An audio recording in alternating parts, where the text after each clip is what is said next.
Okay, everyone, we're going to go ahead and get started now. So for those of you in the room, please take your seats.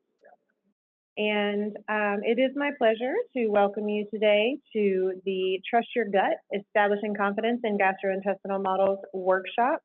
My name is Nicole Kleinsteuer. I am the director of the NTP Interagency Center for the Evaluation of Alternative Toxicological Methods and the executive director of the Interagency Coordinating Committee for the Validation of Alternative Methods. And really excited for the next 2 days. So we have over 50 participants online and about 30 or so that will be here in the room. And we have a tremendous lineup of speakers.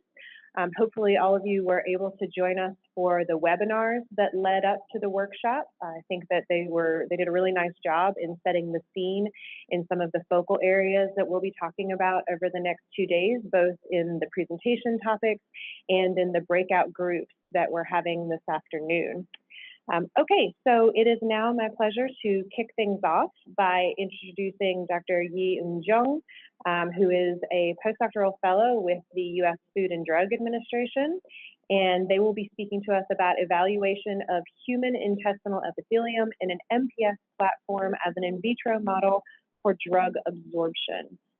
So this individual is online, and hopefully we have their presentation ready to go.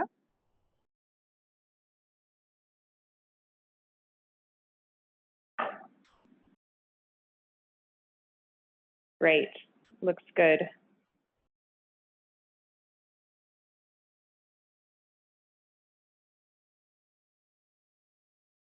Hi, can you guys see my screen? And can you hear me well? Yes, sounds good and looks good. Thank you so much.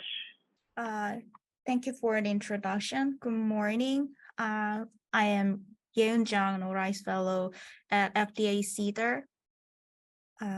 So today I'm going to talk about the project that I've been doing in the Division of Applied Regulatory Science.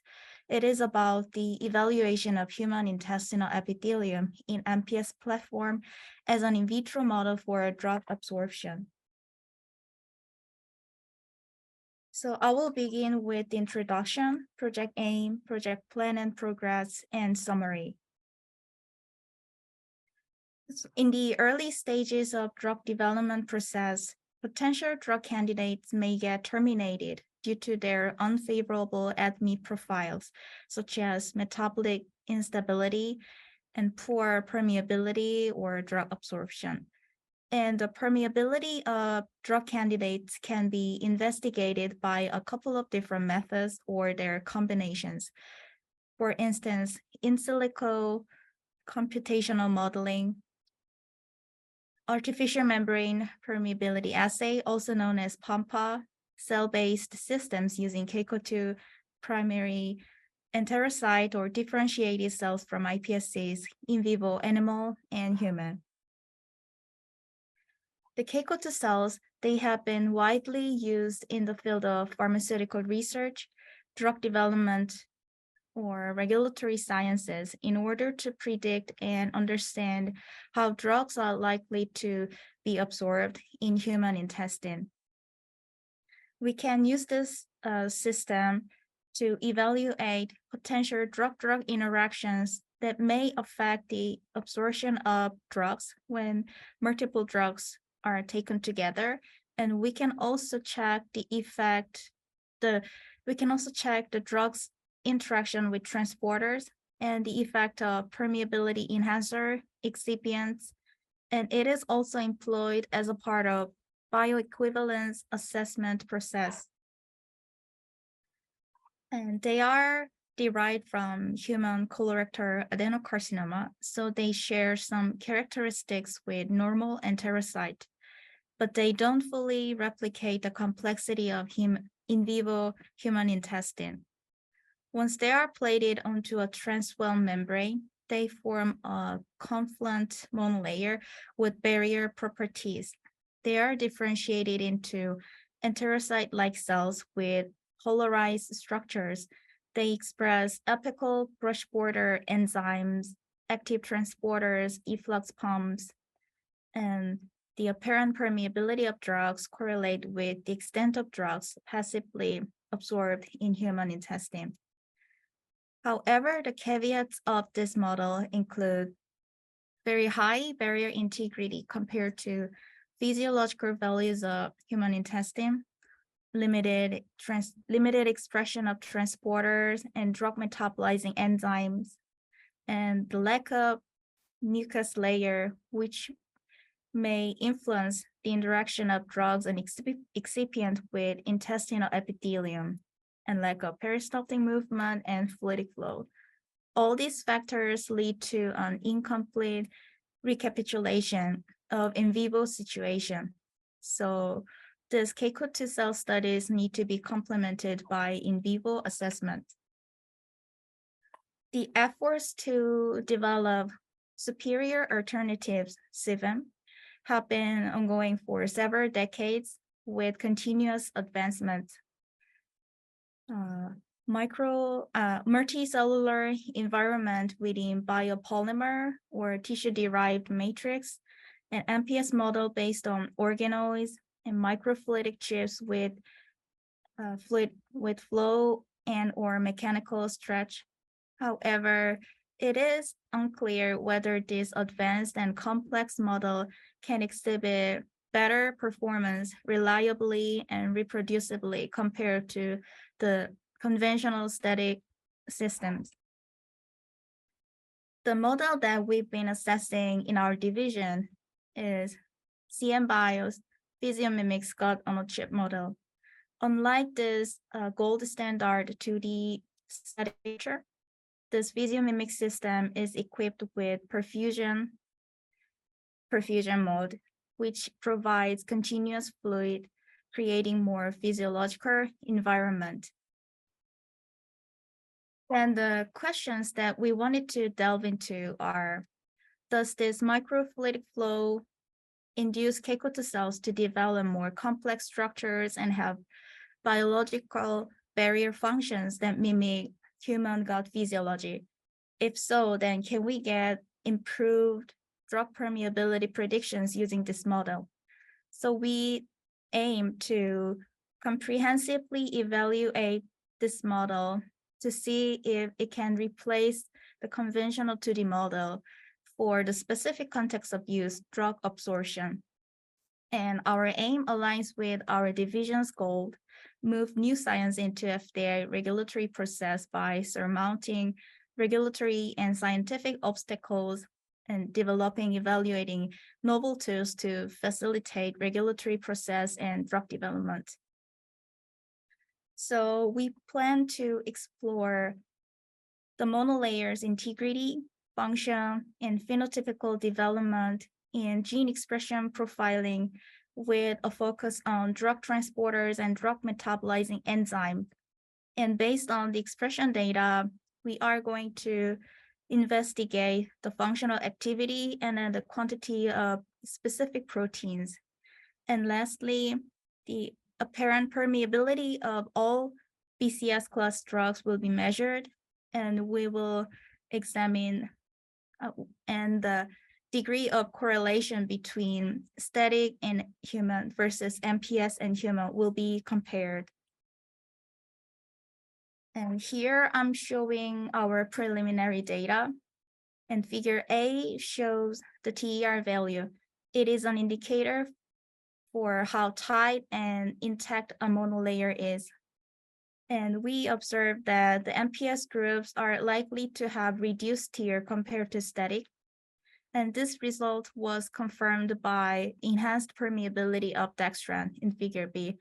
Dextran is a molecule known to be passively transported through cell junctions or membrane, depending on a local concentration gradient. And we also checked the expression of ZO1, a tight junction marker, and F-actin to visualize the structures. And those expressions were detected in both static and MPS systems. In figure E and F, they show vertical cross sections of monolayers, and we observed that MPS groups have thicker monolayers, and the quantified data will be included in our paper. Along with this functional and morphological analysis, we decided to look at whether this microfluidic flow can modulate the level of expression of drug transporters and drug metabolizing enzymes. So Keiko2 cells, they are known to express a couple of drug transporters and metabolizing enzymes such as P-glycoprotein, PEPT1, or carboxyl esterase 2. But the diversity of those proteins and their expression levels are not equivalent to in vivo human intestine. So in order to comprehensively dissect it out, we performed a transcriptomic analysis on 2 groups of genes, and then we found that there are a couple of important CYP enzymes and solute carrier protein transporters were substantially upregulated under microfluidic environment. And because this transcriptional upregulation does not necessarily mean an increase in protein amount or increase in functional activity, so we are going to assess them based on the expression data.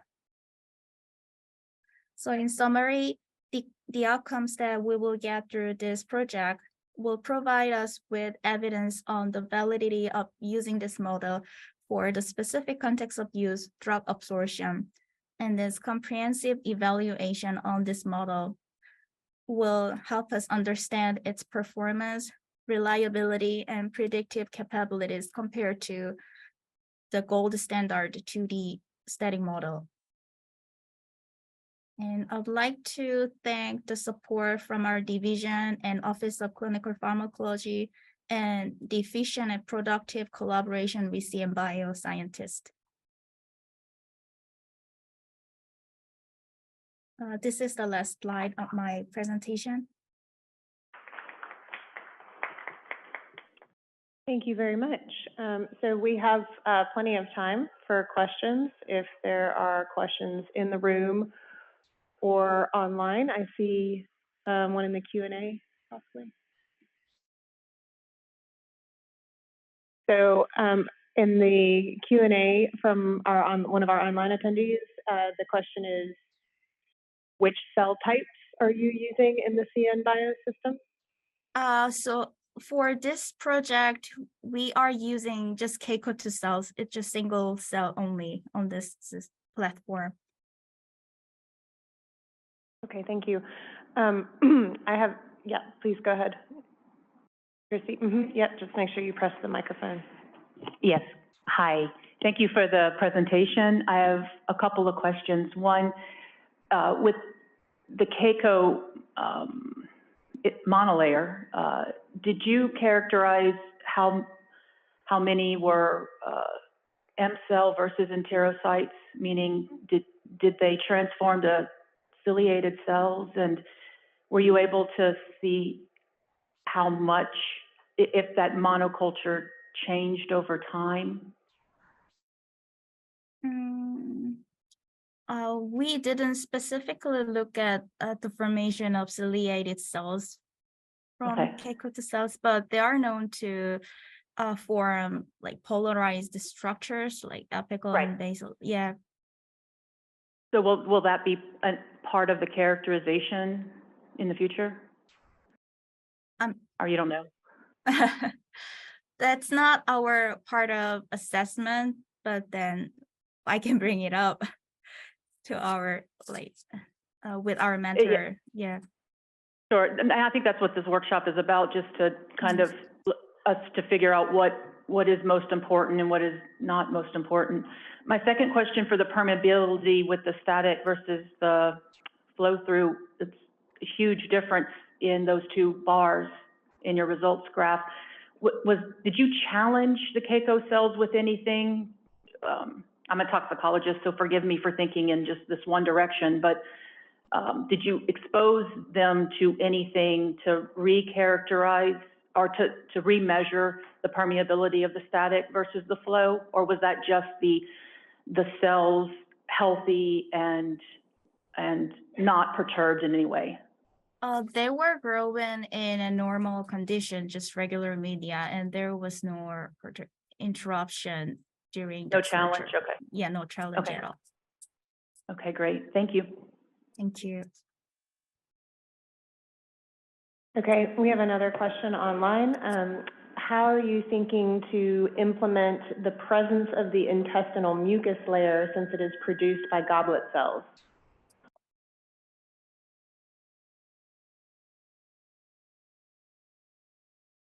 So because this is just a monoculture of K-Cota cells, we don't really expect or will initially plan to study the effect of mucus layer, but once we are done with this specific project, we are considering to include other modalities onto this system, such as goblet cells or immune cells or blood cell, endothelial cells, to make it more complex. But only for this one, we are not looking at the effect of mucus layer. Okay, thank you. And then one additional question I had was how are you choosing you said 4 drugs are what you're going to use initially to characterize the model. Are these drugs that have existing, human information, human data, or how are those being chosen? Oh, yes. So the drugs that we are going to try are total 12 drugs, like 3 for each BCS class, and they are all tested, and there are available drugs in the market. And it's the main point we considered when deciding them was, does it interact with P glycoprotein? Because we wanted to focus on the passive permeability of drug, because K-Cota cells, because they are known to express some transporters, but not the physiologically relevant level that we expect. So we wanted to exclude the drugs that are known to be actively transported. Okay, thank you. Just a reminder to all of the online attendees, either put your question in the Q&A box, or if you'd like to use the raise hand function, then our AV professionals can allow you to unmute and ask your question verbally. So, seeing no additional questions in the room or online, I think we'll move on. So thank you for the presentation. Our next presenter is here in person. So I'm delighted to introduce Dr. Elijah Peterson, who is a research scientist at the National Institute of Standards and Technology, or NIST. And he's going to speak to us about evaluating the technical quality of a triculture gut model to test particle permeability.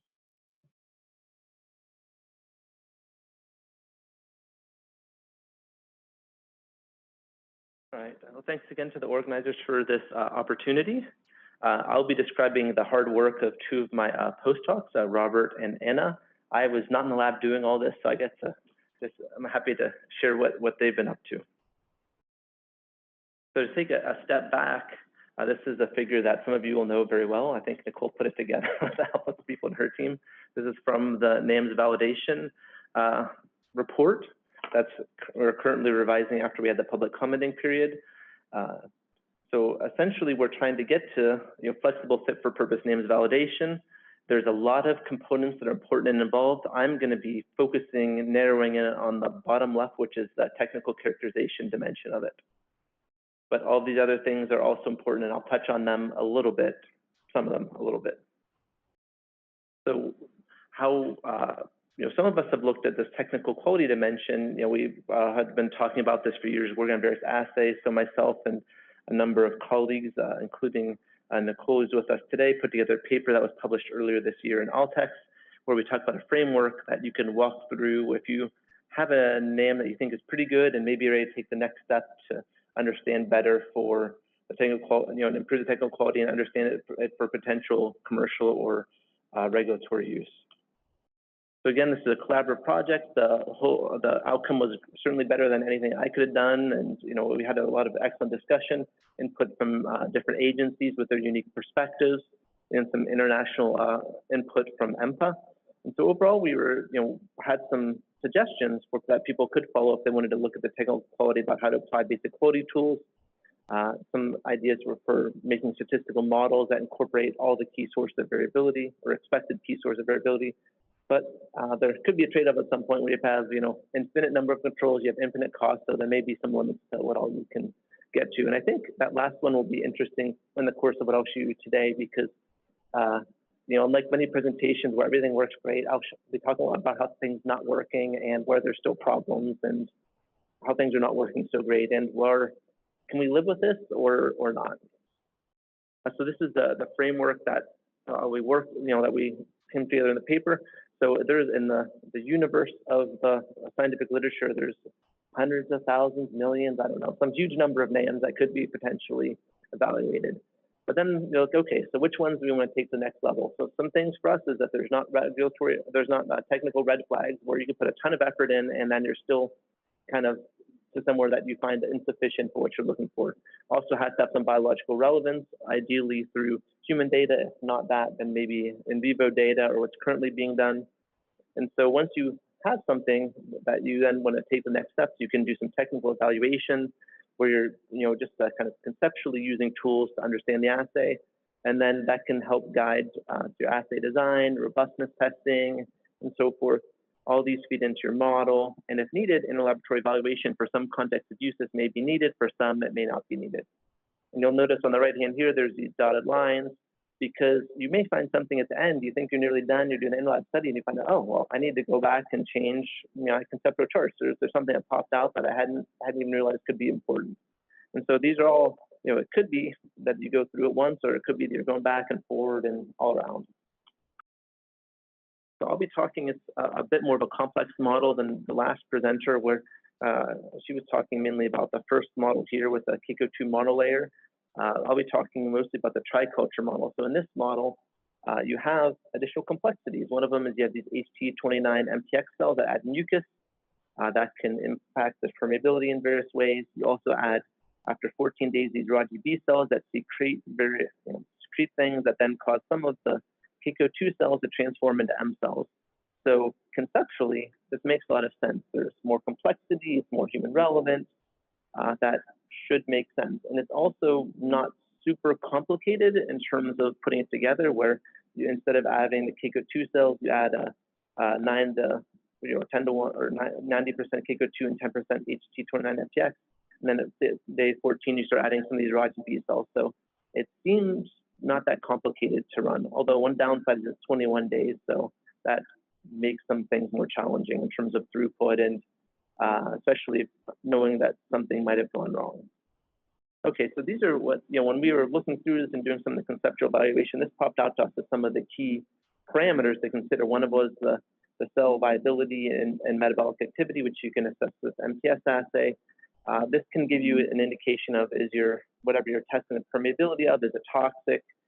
And also, well, how many cells are present? You know how many cells you're seeding, or at least you believe you do. You have some estimate of that at the beginning. But then you have 21 days of culturing. So how similar is the growth rate across 21 days where you're taking media in and out, doing tier measurements and so forth? You are also supposed to have mucus production. So one of the things that you could then do is do some cell stains and microscopy. I'll talk about that next. There's also potential to do ELISA measurements. We didn't try those. At least for us, we always wonder about the reagent quality. How do we know it's not changing? It's just a bit tricky with how to have a handle on some of these ELISA measurements in terms of fundamental measurements there. We'll talk, actually most of the presentation will be about tier, because that was one of the things we got into to try to understand our model. And as we were doing this, we ran into a lot of problems, which I'll then talk about. Ideally, you want to have some reference compounds, so you could have some benchmarking to assess how's the permeability of these things I'm testing every time looking.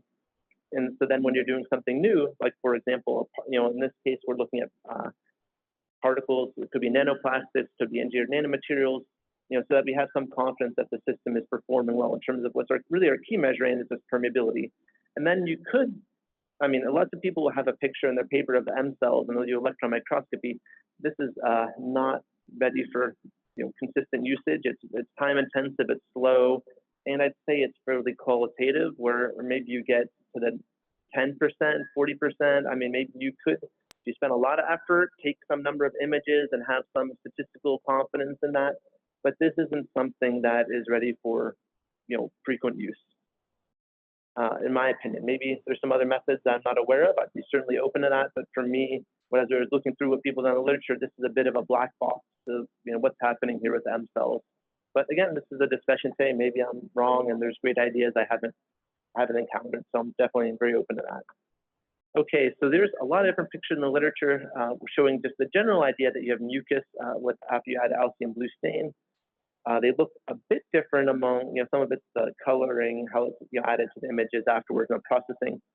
But it's also, when I look at these, I'm like, okay, well, I kind of see some more blue here of a different tint. I think that's kind of the mucus. It's not to pick on this paper in particular, but you can see there, it looks like there's some variability among the different papers. And often I'd say this is more treated like a yes/no thing, where you have one image and it works or it doesn't work, rather than, well, how much mucus relatively did I produce compared to another time? Oh, how do I do that? This one. Okay, thank you. Sorry about that. We spent a fair amount of time trying to do microscopy with either fixed or live cells. And I would say overall, we have these dark splotchy things that we believe are the mucus that are produced at various places throughout the cells.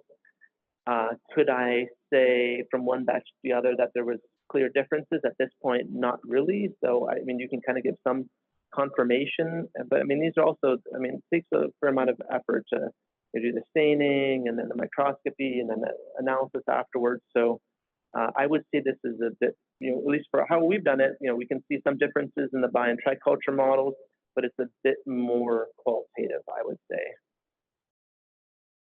So we also then were looking at tear measurements. We did this a bunch of times, as I'll show in the next thing. So these are all individual wells, and you can kind of see the wells go mostly the same as expected. The mono, and this is with 1 micrometer inserts. This is going to be important later on for some, because we'd really like to do 3 micrometer inserts if we're doing particle permeability, because they let a lot more of the particles through as compared to 1 micrometer. So that's really what we'd want to do. But to start off, we're doing the 1 micrometer. So this is what everything was looking good at the beginning. This is what worked with my first postdoc. The biculture is a little bit lower on average than the monoculture. The triculture has this characteristic called teardrop, where dropping down. It's after 14 days we have the raw GB cells, and then it recovers a bit by 21 days. And well, there's still some dispersion here, but largely things are looking okay. I'm still optimistic at this point. And this is just another way of showing the data with box plots. Again, everything's looking a bit good. Then this postdoc left. She trained the other postdoc before she left, but then results start looking a little bit more hairy.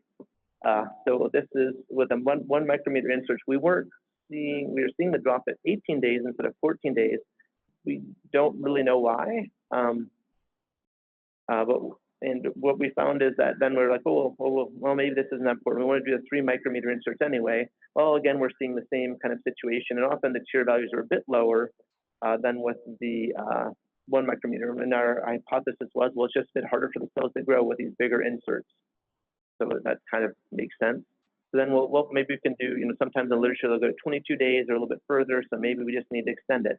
And I would say that mostly works. And we do have a recovery then, but it'd be nice to, I don't know, we just want to make a 24-day assay. That's certainly possible, but this is something that we're wrestling with a bit. And another thing that we wrestled a lot with is how consistent are our tear measurements day to day? How do we know that they're giving us the same thing? And so we're looking through the gray the literature we're looking at folklore and talking to people, and everyone has their own, secret recipe that they think is really great for doing tear. So we tried a whole bunch of stuff. And I'll get into some of that in the next slide. So one of the things that we looked into then as well, there's all these different setups for tear. This is the oldest version, these XTX2 prongs. which are not fixed in the X, Y, or Z direction. So you can kind of, you have to try to hold them at the same height, but maybe you're tired and it drops a little bit. It's not, there's challenges with that. We have our prong system, which is now fixed in the Z direction. That's a step up, in terms of controlling at least one of the parameters. And then there's also these endome chambers, which are then fixed in X, Y, and Z. And so we also had two base instruments, that millicell and the WPI's EVOM3. So now I'm going to go to anonymized approaches because I'm a NIST. I can't pick winners or losers or make someone look bad. So you can talk to me at break if you want to know what are these mystery probes actually. And you'll notice that between these two, there's actually a lot of differences. This is just the blank measurement by itself. You'll notice that first of all, it's higher, and second of all, it's a lot more variable as compared to probe 2. So clearly, there's some differences among the probes. We also, one of the things we were thinking about, they were working on then, and this is partly from some conversations with Sean McCullough and some other people. There was a project they were putting together about a guide for doing tier measurements. And so one of the things that they were asking was, well, how about some KCL calibrations? This is a way to assess your whole instrument and how is it performing across a range of concentrations. So in this case, there's still nothing biological here. We're just looking at KCL. And what you'll notice is that, well, first off, there's difference in the scales here is pretty substantial. And it looks like, this first data point here that 0.3125 is a bit worse than the others. But surprisingly, among the rest of them, there wasn't that much variability or change in the difference of the mean response. So we did it 3 times for one operator, 3 times for a second operator, see if there's any operator-operator differences. And what we'd say, so for probes 1, 2, and 3, they had different ranges of, if I looked at the coefficient of variation among the mean values here for these 6 trials. So for probe 1, it was 2% to 8%, probe 2, 5 to 16%, and probe 3, 20 to 33%. And importantly, also the time value really varied too, because for probe 1, it takes roughly about a minute per sample. Or yeah, I think I'm doing that right. Yeah, and another probe, it was like maybe 2 minutes, and another probe, that could really be drifting. It could be 5 minutes. It could really take a while. So we're also trying to make triplet measurements. That was another thing we'd see in the literature, or we talked to people at conferences and like, hey, make sure you do 3 measurements, get X and Y in different directions. And so, okay, sure, we can do that. We want to measure it carefully. But, that's something that there wasn't a whole lot of data behind that.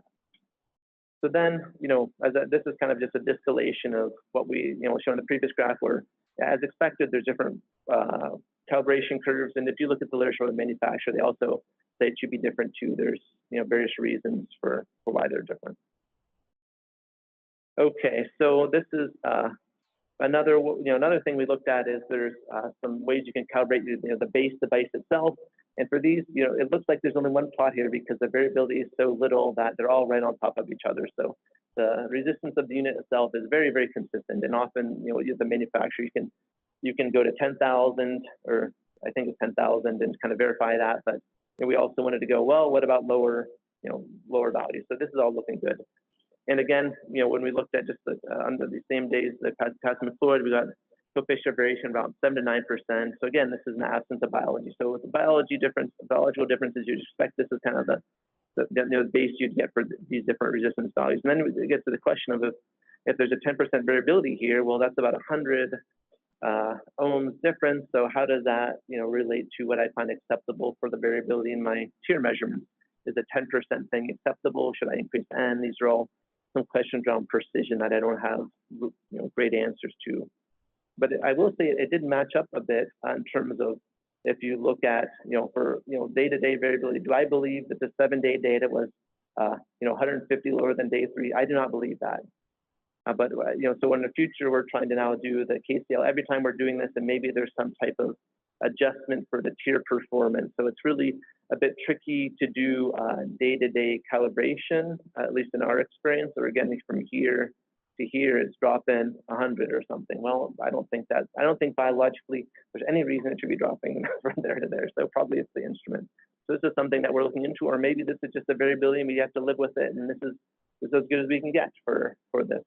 I would say, and again, you can see, this time we're getting the teardrop. We went to 21 days.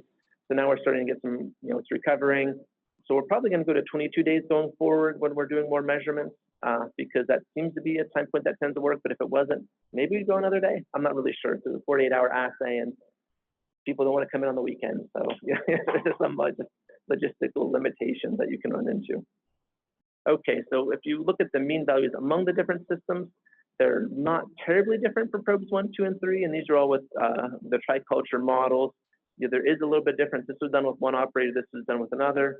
Not super clear why that's a bit different, but by and large, there's not terribly different among the systems. And one thing that I hadn't talked about yet that we hadn't done when we're making these measurements is doing a lot of temperature control. That's one thing that's recommended in the literature is maybe you need to let it stabilize for some time period, or some people use a heat block and try to maintain the temperature at 37. So there's various strategies to do this, but there wasn't, we weren't doing it at this point in time because it was kind of, at least the people we talked to at the conferences didn't tell us to do it. So as we're having more, discussions and getting more into details, we're like, oh, yeah, we should have been doing that all along. Oh well. We also wanted to, here's some information about some actual samples in terms of variability. So we did, there's a bunch of different days here, and we looked at among the mean values among the samples, there's n equals 18. And we also looked at, we did these, the triplicate analysis that someone recommended to us. And I'd say that there's some higher variability among the triplicates for probe 3 compared to 1 and 2. Not, not horrible.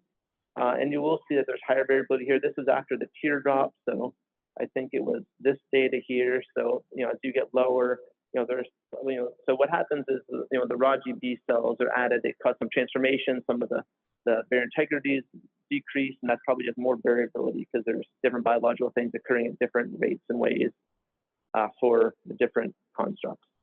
So, what would I recommend? Should I do 2 or 3? I think it really depends on your target precision. I could probably get away with 2 instead of 3 because these numbers seem fine to me. They're often similar or lower than just the variability among the samples. But I wouldn't want to go to 1. I kind of get anxious with 1 of anything. So what if it goes wrong and you don't know what happened?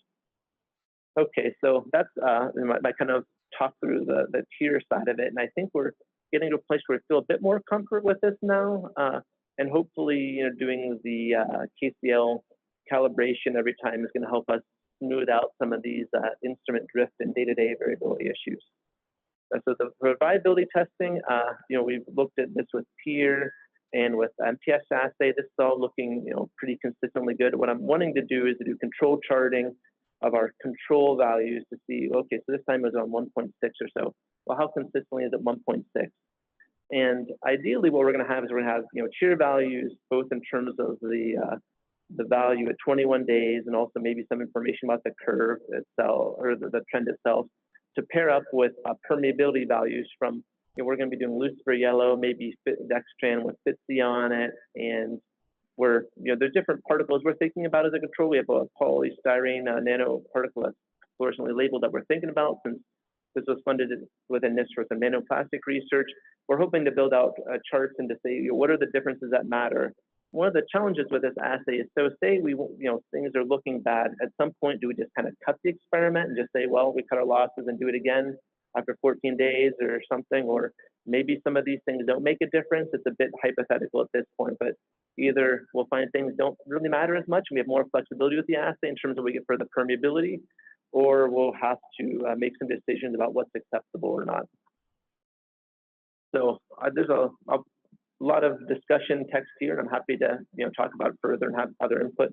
So when we went into this, there's a lot of tier usage in the literature, but not a lot of guidance about using it in I would say, in terms of the quality dimension. So this is, again, a project that's ongoing that we're helping to contribute to. So hopefully in the next year, if people like us had done it a year from now, they'd be starting in a really good spot because there'd be some, really good suggestions out there. Mucus, I think, was a bit qualitative, maybe a bit more yes or no. I mean, maybe we're going to do some image analysis to see if we can get a bit more rigorous than that, but I'm not sure what's possible. And also I'm not sure how much that even matters and how much effort would be.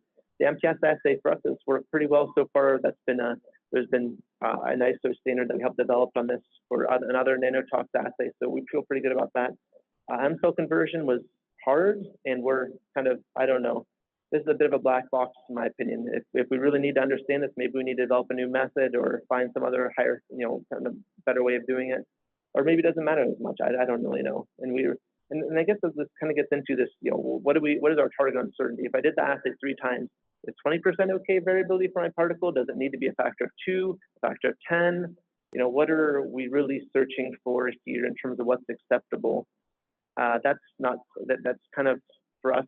We can provide, well, here's where we are, and we look for input about where do we want to be. Obviously, lower is better, but maybe it'd be a lot of work to get there, or maybe not even possible. Not really sure. Yeah, and so even if we did have better characterization methods, there's not a whole ton of things we can do to change the assay. We can maybe vary the concentration a bit at the beginning, add more cells. We're going to do some robustness testing, look into this, but there's not a whole lot of levers to press if we wanted to adjust it. And lastly, the comparison to some human or in vivo data would be valuable, but we're not really sure about that at this point. So I guess I also mentioned that there is within OECD a group who's hoping to add this triculture model to a guidance document for nanoparticle changes in the gut tract and absorption. So that's one of the motivations for us that got into this. I believe they've already done an interlab study. I'm hoping to hear next week how it went. But this is maybe some of what we're doing here can kind of feed into add some underlying measurement confidence as that comes forward. So with that, happy to have any questions and welcome input.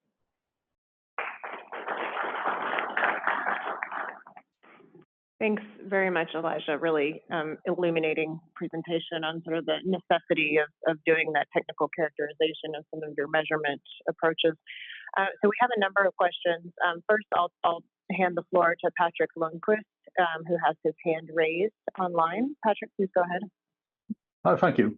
And thank you for a very interesting talk. I'm Patrick Lundquist. I'm from the Department of Pharmacy at Uppsala University. And I think it's very nice to see a questioning of the tear value. Tear values are not simply the tightness of the tight junctions. The tear value is also affected by the electrical resistance over the cell layer, and this will be influenced by transporters, channel activity, and so on. If you add glucose, for example, SGLT will be active, which will create a sodium current over the epithelium. So your nutritional state of the cell will impact the tear. And if you don't change the medium exactly at the same time each day before measurement, this alone will impact the measurement. So I think it's very, very nice to see that somebody questioning this. And also chopstick electrodes are quite insensitive instruments. And if you want to go into tear values, there are other instruments that could be better for this. But it would be interesting to see your opinions about cellular activity and how that impacts the tear. Yeah, that's a very interesting point about the nutritional status. So the first postdoc, one of my hypotheses is she was willing to come in on the weekends. So every 2 days, rain or shine, whatever, she's coming in, Sunday evening or what have you. And while the other point has been, Monday, Wednesday, Friday. So maybe that's having an impact, in terms of looking at the relative timing between when the cells were fed and when we did the tear measurements. That's super interesting.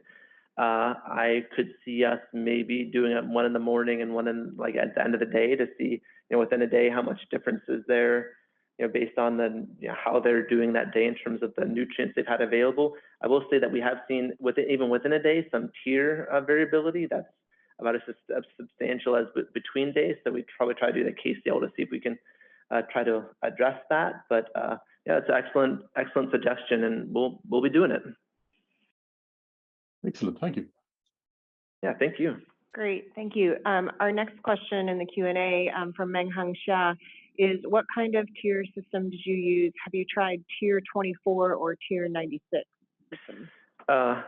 No, we haven't had the money for it, but that would, I think some of these other automated systems, if you look at the data they have on, I can't endorse any system, but the data that the manufacturers present, it seems less variable than what I'm showing here.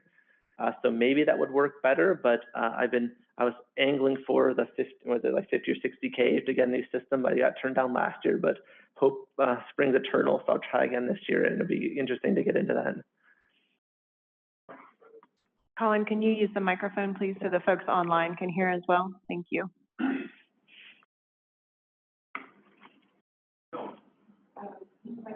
Is it red? There it Oh, is.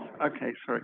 We tried both of those systems, the 24 and the 96, I believe, from, you know, from ECIS. Mm-hmm. We have tried them on planar lungs, so it's a similar sort of thing as the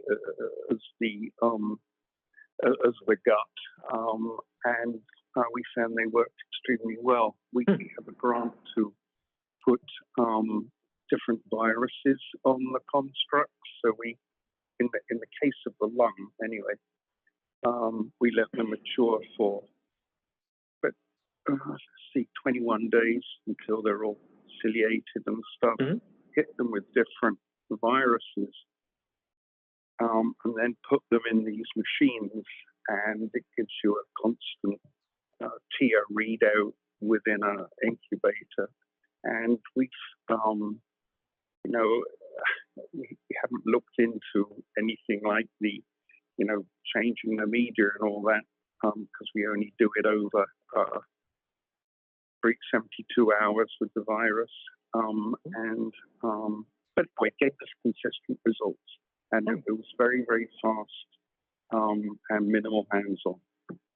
But it does cost, yeah. Yeah, thank you for that input.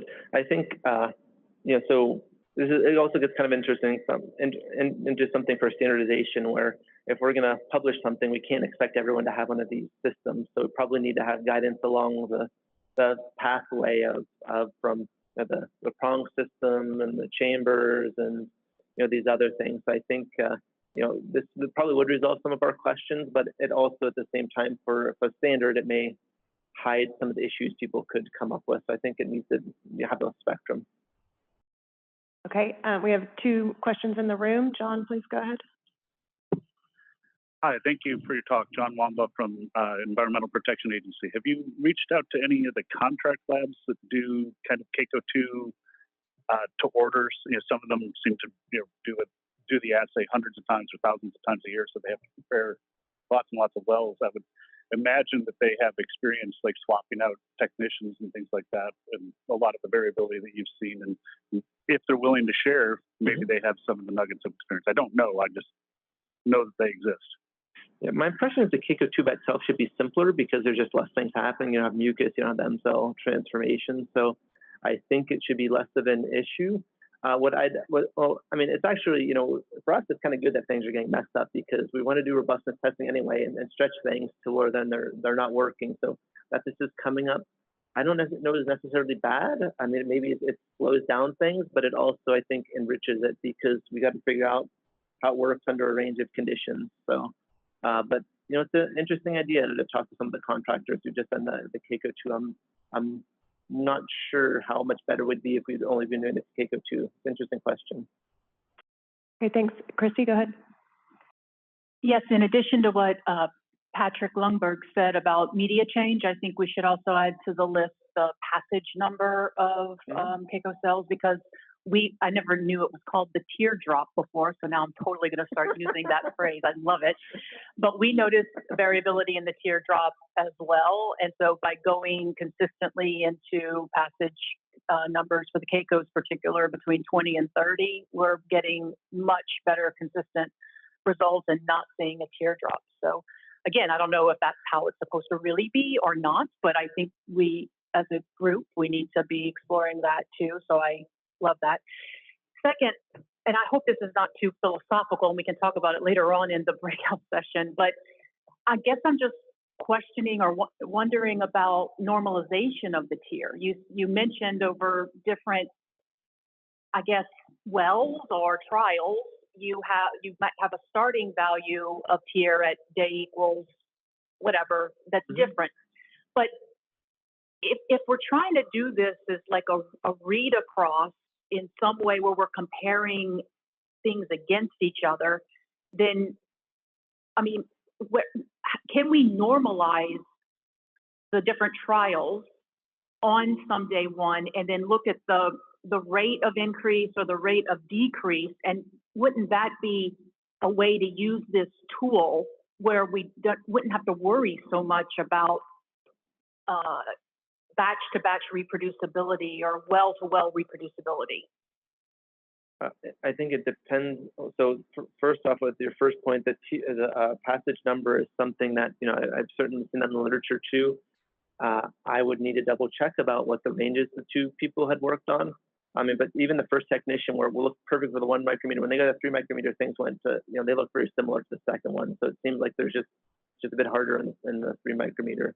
And for the second part, I think, you know, this gets into specification settings and how do you handle differences and the differences that make a difference. We may find that the shear measure, they don't really matter. And it could be that they're quite different and we're getting similar permeability results. At this point, I'd say for us, we don't have the data to know, you know, what makes the difference, but certainly normalization and some of these schemes, once we get some data we feel good about, are things that, you know, we definitely could look into. And again, you know, also across laboratories and some of those things too. Yeah. Okay, one last question here in the room, and then we're going to move on. And I do see the questions in the Q&A from our online attendees, and so we'll ask Dr. Peterson to address those in writing during the break. But Gonzalo, please go ahead. Thank you, Nicole. And thank you, Elijah. Very refreshing to actually see someone methodically trying to understand the metrics of these systems. I mean, that's really important. The one question regarding the characterization of the metabolic capabilities of the cell. So you conducted the MTSS, in essence, and it measures the hydrogenase activity as a general marker that the cell is intact, etc. But are you planning on actually moving a little bit forward and trying to characterize some important metabolic characteristics of these cells, like esterases, etc., to make sure that they are appropriately represented in the model? I had not planned on doing that, but I would be very interested in adding that as a control measurement. Maybe we could talk a little bit offline. And for the Q&A things, unfortunately, I can't log in with my NIST computer, so maybe someone could loan me a computer for a second. No worries, Elijah. During the break, we have awesome. Thank you. command center that you can use to answer those questions. Okay, thank you, Elijah. Yeah, thanks everyone. We're going to move on now. Thank you. Really excellent presentation. Our next presentation is from Dr. Elena Kenyon, who's a research toxicologist at the US EPA, on using CACO2 permeability to estimate oral bioavailability for environmental chemicals.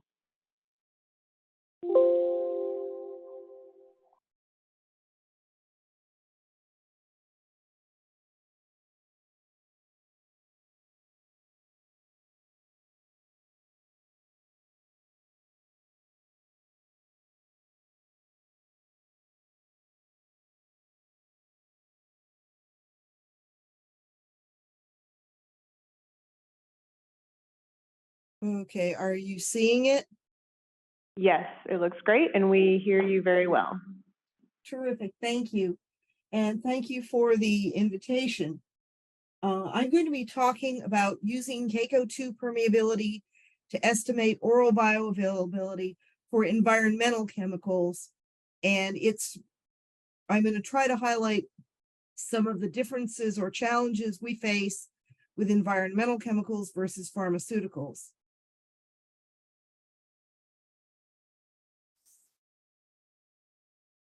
Okay. All right.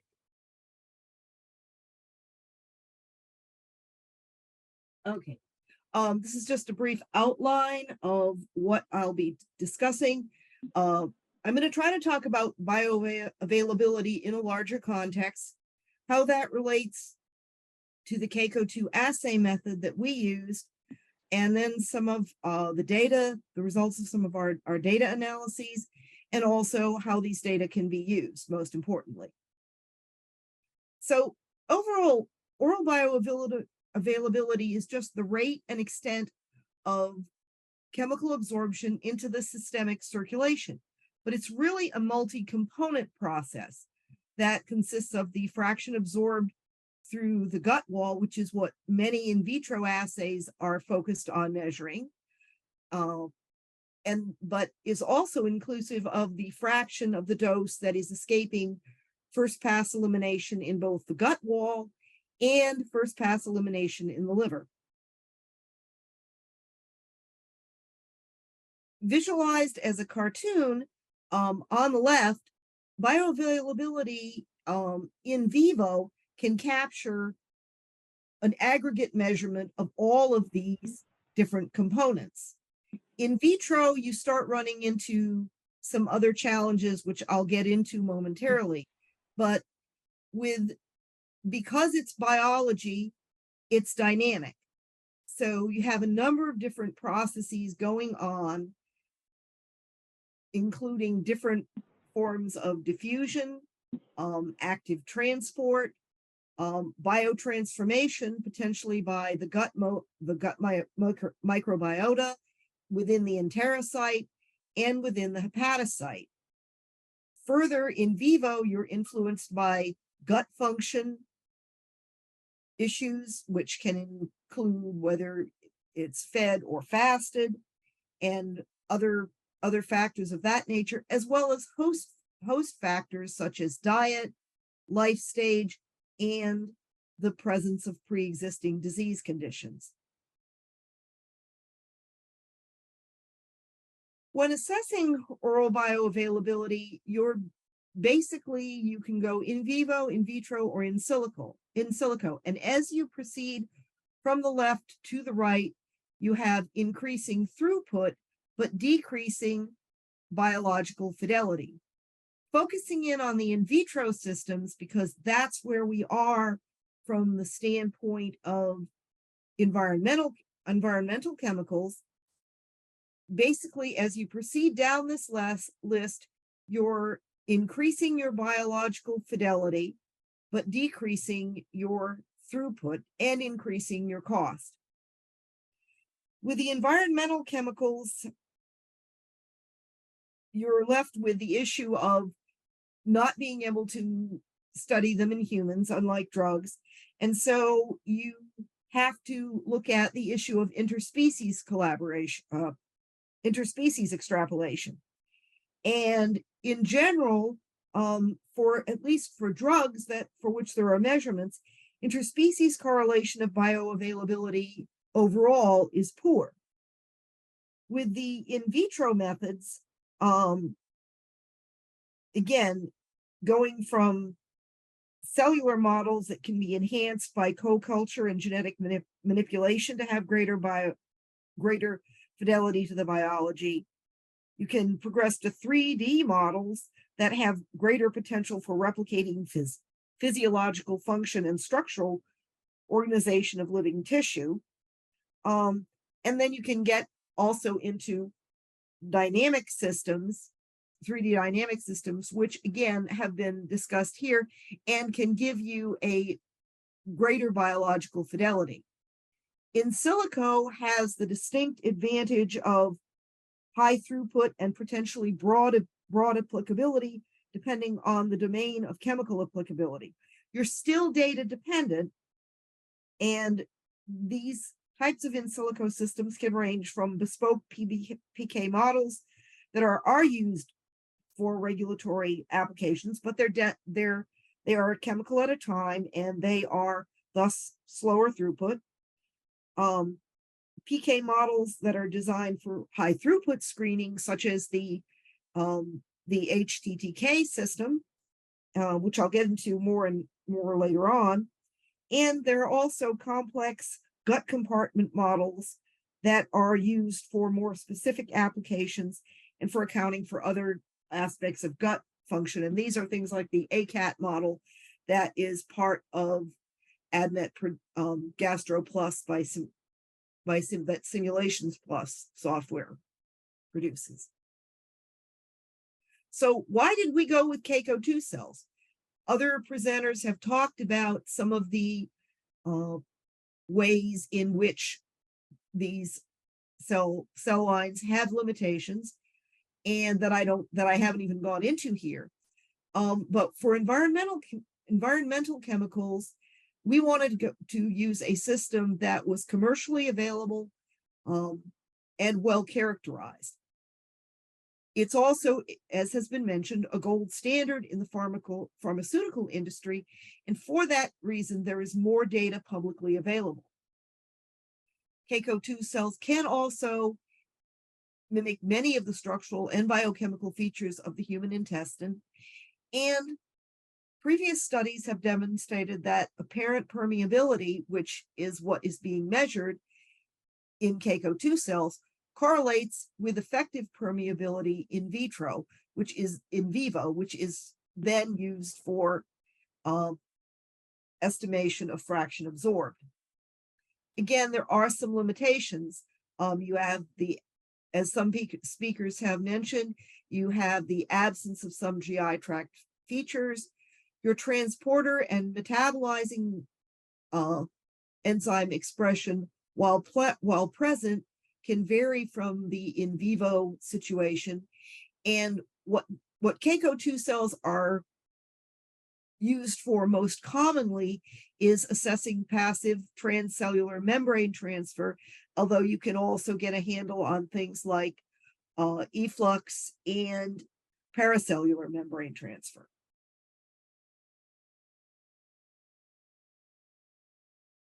When we were selecting cells for this assay, we really wanted to use when we were selecting chemicals for this assay, we really wanted to use chemicals from the ToxCast chemical library, because we have ones that have available screening assay bioactivity data, which I'll explain the importance of that shortly. And we have and also for which we had in vitro HTTK data, because that can let us get a handle on some other aspects of bioavailability. This assay was performed for us under contract at Ciprotex. Both the apical to basolateral permeability and the basolateral to apical permeability were measured. The efflux ratio was calculated for the chemicals for which we could do it. We were also using reference chemicals to be able, on each plate, to be able to evaluate that the assay was performing as expected. We also were monitoring barrier integrity using things like TIR and luciferase yellow permeation. And the analysis of the chemicals was by LC-MS-MS or GC time of flight. So the next question then becomes, well, how was the data analysis done? And I'll just go through that rather quickly. Basically, the apparent permeability is or dQ over dt is the rate of passage of the drug across the cells, or in our case, the environmental chemicals. C0 is the concentration in the donor compartment, whether it's basolateral or apical, and that's measured at time 0, and that's derived from analyzing the dosing solution. And A is the area of the cell monolayer. The permeabilities were calculated based on the ratio of peak area in the receiver chamber to peak area of the dosed concentration, normalized by volume. The fractional recovery was determined as the ratio of the sum of the peak areas for each analyte relative to the initial concentration. We also looked at the permeabilities with correspondingly low or high recoveries. These were flagged and not used in subsequent analysis. I'm next going to show you some of the data and starting with the reference chemicals. Again, the data for the reference chemicals is used to demonstrate that the assay is working as expected. We were using warfarin as the high permeability chemical, ranitidine as the low permeability chemical, and telenolol as an active transport. And what you see on the x-axis is the permeability or the efflux ratio and the number of chemical and the number of replicates on the y-axis. And what you can see for warfarin is, as expected, we have a very high permeability with a mean of about 43. For ranitidine, we have a correspondingly low permeability. And you can see that the efflux is about, or the efflux ratio is about 74 for tolinolol. These reference chemicals measurements are useful because they provide approximately 40 sets of duplicates that were measured, 2 on each plate, and gives you a handle of the variability of the rest of the reference chemicals, which was actually quite similar to the test chemicals that were assayed once on one plate in duplicate. Now I'd like to describe in more detail, some of the apical to basolateral data. And you can think of this as equivalent to starting on the gut lumen side. We were able to achieve measurable effective permeability, apparent permeability for 474 out of 484 chemicals. And after filtering based on fractional recovery, 310 chemicals remain. These chemicals demonstrated generally high permeability, which is similar to what you see with pharmaceuticals, which are designed to be highly permeable. And these data are particularly valuable because we're able to use these to estimate fraction absorbed, to develop a CRISPR model for fraction absorbed, and to incorporate those as a component into the HTTK framework to estimate oral bioavailability, and then to evaluate the impact on bioactivity to exposure ratio once you can include a more refined estimate of bioavailability. And my colleague John Wamba will be speaking tomorrow and getting into more detail on all of on these aspects. Switching over to the basolateral to apical measurements, you can think of this as starting out on the vascular side, conceptually at least.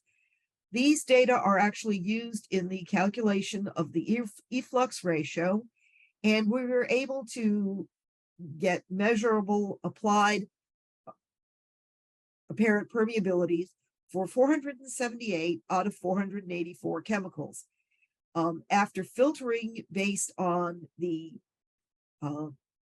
fractional recovery, 396 chemicals remain. In terms of the efflux ratio, this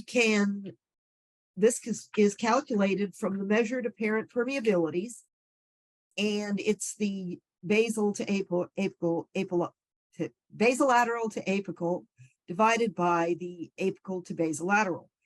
This was could be calculated for 302 chemicals, and an ER of greater than 2 is generally thought of as being potentially indicative of active transport.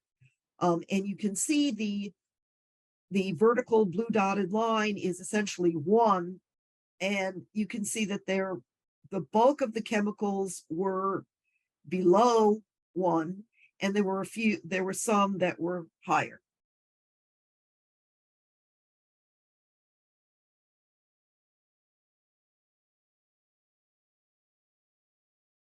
So how can these data be used? They're useful for comparison against pharmaceutical data, for which there which there is a large volume or a large amount of data available.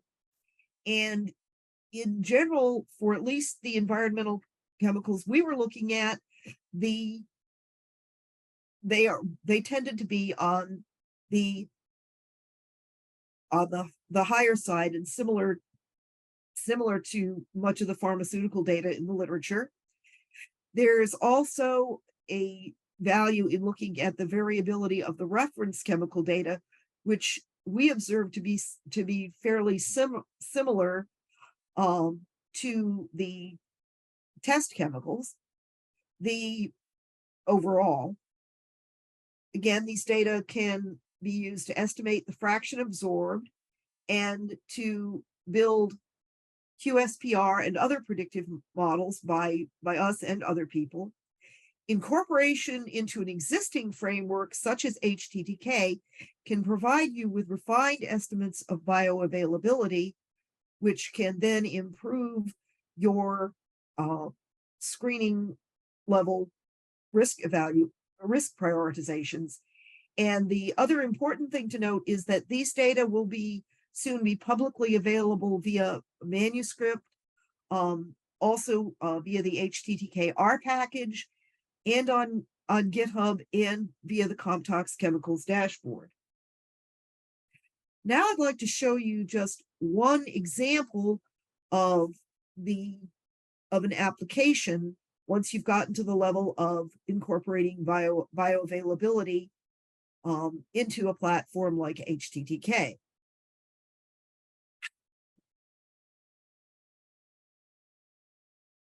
This is an instance where you're doing a health risk prioritization based on bioactivity to exposure ratio, and this allows you to look at the implications of inclusion of bioavailability based on CACO2 data using the HTTK framework integration to account for intestinal and hepatic components of bioavailability. The administered equivalent dose utilizes in vitro to in vivo extrapolation, where the fraction absorbed came from the CACO2 data, as did and where the fraction metabolized in the hepatocytes is already within the HTTK framework. The AED is shown by the purple dots. The exposure is the yellow dots, and the exposure is the prediction of median US EPA population daily intake rate, which is in this case is derived from the SEAM3 model. And the overlap indicates higher concern, and whereas the gray indicates a larger difference. The impact of the reduced bioavailability is that it works to increase the predicted administered equivalent dose and therefore increasing the margin of exposure. Most chemicals that we've examined so far have been predicted to be well absorbed from the gut. And previous risk-based prioritizations based on IV from in vitro screening data have assumed only first pass hepatic metabolism and otherwise treated the fraction absorbed and the fraction escaping metabolism in the gut as equal to 1. And what we can sort of think so far is that mostly this may be not too problematic. However, for a subset of chemicals where low bioavailability was indicated by in vitro permeability screening, the AEDs previously calculated are likely to be too conservative. That is because the chemicals are poorly absorbed orally, much larger doses potentially could be consumed without the chemicals being indicated, without the chemicals, changing the bioavailability a lot. And the other thing to realize is that the AED and is that the bioactivity to exposure ratio has basically spans about close to four orders of magnitude. And that whereas the exposure and AED is more in the range of 2 orders. Well, the AED is more in the range of 2 orders of magnitude. So anyway, consideration of the membrane permeability can increase the accuracy of bioactivity predictions. And these new data can reduce the uncertainty associated with in vitro, in vivo extrapolation of bioactivity screening data using in vitro toxicokinetic methods. And there are many people who have been involved in this work throughout its history. And of course, this wouldn't be possible without all the members of that comprise the HTTK team.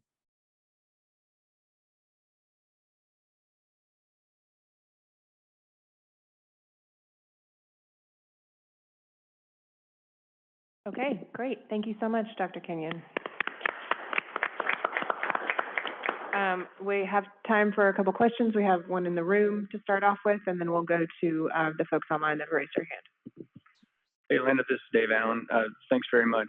Really nice presentation. 2 sort of related questions. First, the threshold you used for the recovery filter, the less than 0.4 or greater than 2, was that empirically derived or just basically logical that if less than half or twice as much seems like a good cut point? And the second related question, it looked like from the apical to basolateral versus the basolateral to apical, the number of compounds filtered out was much higher from the apical to basolateral. And is there any explanation for that?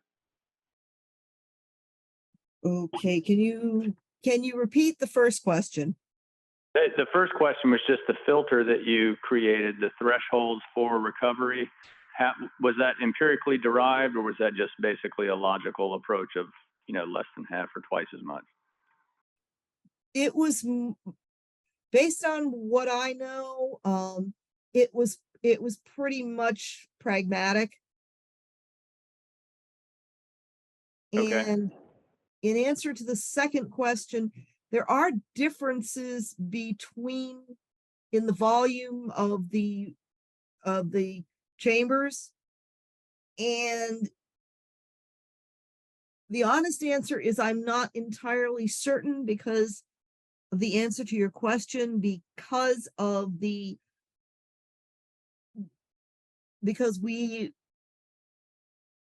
I'm a little further removed from the laboratory for this kind of an assay. But my colleague John Wamba, who's in the room, might have some comments on that. Okay, thanks. John, do you have a comment? Yeah, no, I'm just going to second what Elena said. I think it's the differences in the volumes of the 2 chambers. You're trying to do mass balance, and if on the basal side, you've got a much larger volume to sample from for your mass spectrometry. Being clear that I can't identify a mass spectrometer from a refrigerator, but this is what they tell me. So, but I think Elena's right on the money. It's easier to do the basal to apical mass balance. Okay, thanks. Patrick, please go ahead.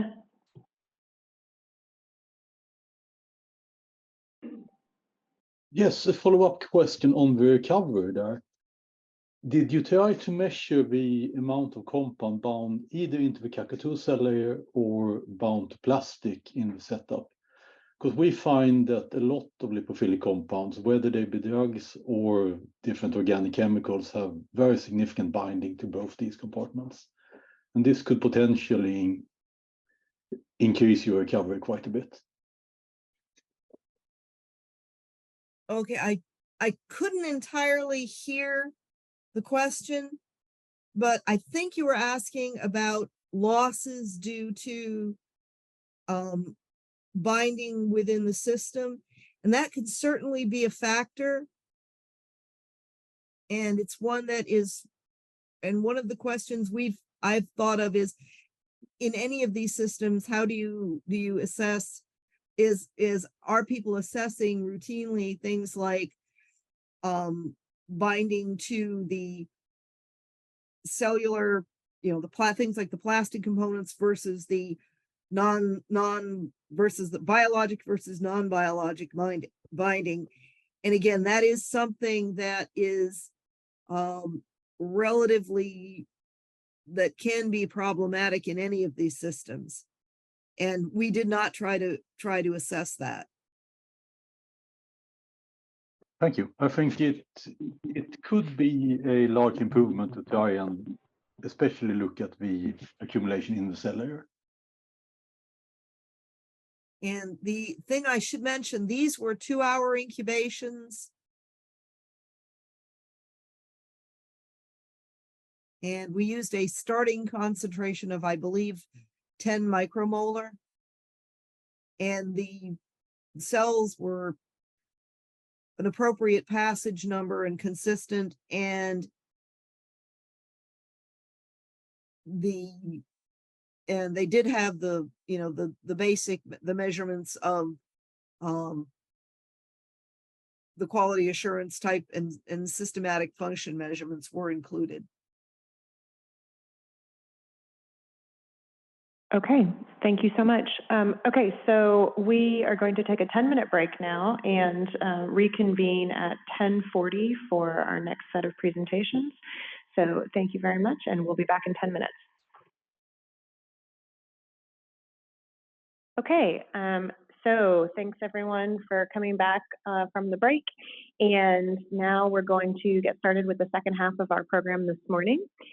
So our next presenter is Dr. Vila Kujala, who's the Director of Discovery Biology for Emulate, who will be speaking to us about biopsy-derived human intestine chips to investigate region-specific barrier responses. Dr. Kujala, we see you, and if you could share your slides. Oh, I think apologies, just a minute. There we go. We see your slides and we hear you. So please go ahead. Great. Good morning, everyone. Hopefully everyone's well caffeinated after the break. So my name is Vila Kujala. I'm a Director of Discovery Biology here at Emulate in Boston. I work in the broader R&D organization. Yeah, I'm gonna go through some slides about our intestine chips, the duodenum and the colon chips that we have. Just to note that these slides, these represent work contributed by a lot of people on different teams here. So credit really to all of the R&D organization on these examples. But starting off with the challenges in the intestinal research. So we know that a lot of the 2D cell models, they lack some of the human relevant cell differentiation, polarization, function, and transport expression. So that maybe highlights some of the challenges with the kind of conventional cell culture techniques for intestinal research. Organoids are a great kind of source of data and a little bit more rich in terms of their composition, but they still have, especially depending on the sourcing, might have a limited cellular maturity, and they have spherical structures that makes accessing, for example, the luminal side of the intestines a little bit more challenging. And yeah, animals, they might be good for PK type of studies, but they do have differences in drug metabolism, disease pathology, and microbiome, things of that sort. So really, where do the kind of conventional cell culture models fall short? So that they, compared to the normal in vivo intestine, they maybe don't have the same kind of heterogeneous range of cells. They maybe lack some of the close interaction with the vasculature that you get in vivo. They might lack some region-specific characteristics, say, for example, the duodenum versus the colon, part of the GI tract. The mechanical forces are kind of not present in these conventional cell culture models. So we obviously think there's a place for these humans, for a more human-centric approach to intestinal modeling that provides some human relevance with cellular diversity, polarization, barrier function, gene expression, all of that, as it's kind of mimicking more of the natural in vivo case, has some tissue specificity as well as broader use case applicability. So disease modeling potentially down the line, ADME talks and efficacy testing. Model flexibility, so having tunable parameters, flexible cell sources, and kind of scalable complexity and the ability to kind of add to the complexity over time. So how do we really approach this at Emulate? So modeling the human intestine with the organ chips. So we have these chips, and I'll show you a bit of an animation on about the chips later on, but we have what we call the human emulation system, which is basically the whole system that we use to run these chips. Comprises of multiple components. So here you can see on the upper left-hand side, you can see an org. That's really the kind of system that provides the pressure. And then we have a machine that runs these chips. We call it SOE. It regulates all your kind of experimental parameters, so the flow rates, stretching, all of this. And then we have obviously the chips that you can see kind of on the lower right-hand side. These connect to what we call the pods. These are basically media reservoirs that hold your cell culture media, different cell culture media. So you have inlets and outlets. You can have different cell types or cell culture media for the different channels. So I'll show you that in a second. As well as they have some fluidic elements, mainly the resistor elements that can enable us to control some of the flow parameters. So here's a nice animation of the chip. So if you cut the chip in half, there are two channels where you can culture cells. We have a top channel, and then we have a bottom channel.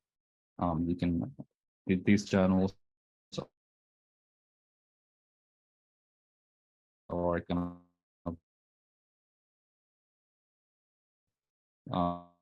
separated by a porous membrane. Hopefully you can see there.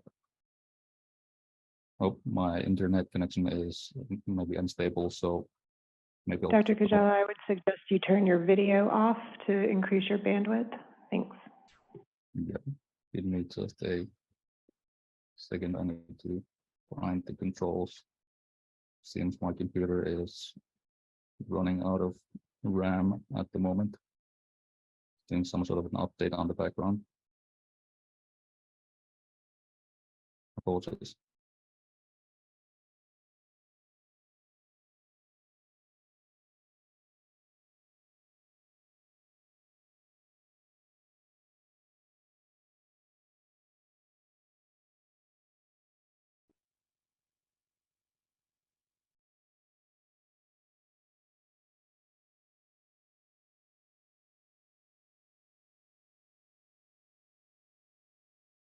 All right.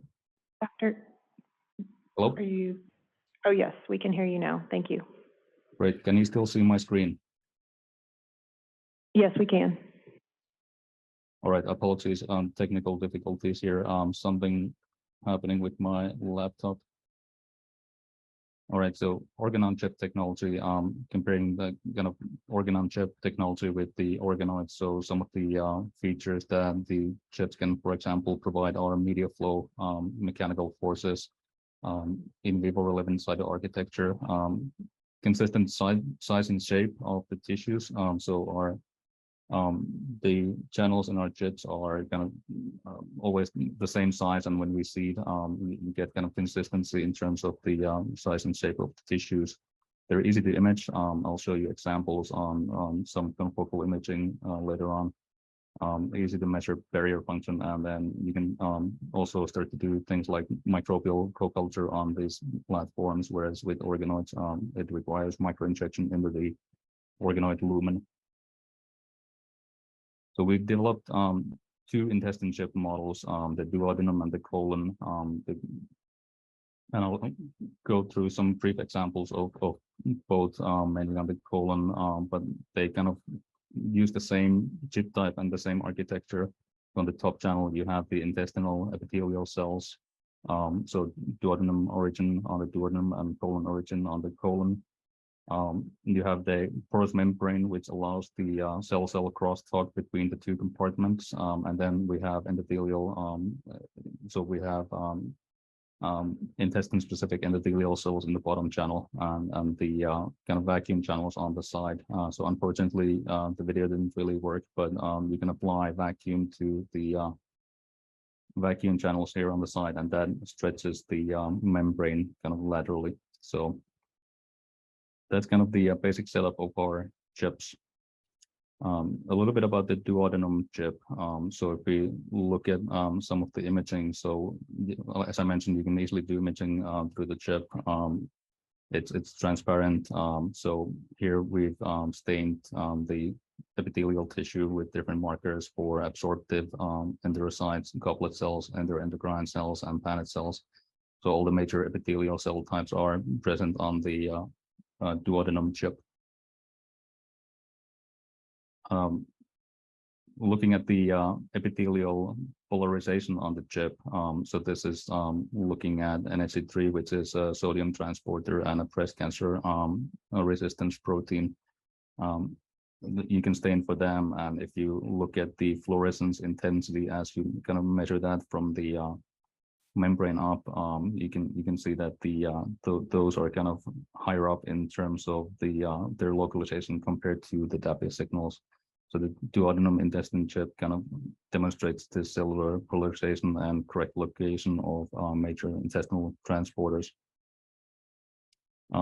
We look at apparent permeability by using tracer dyes. So in this case, a 3 kilodalton dextran that we administer in the top channel, and look at kind of the permeability of that into the bottom channel in relation over time.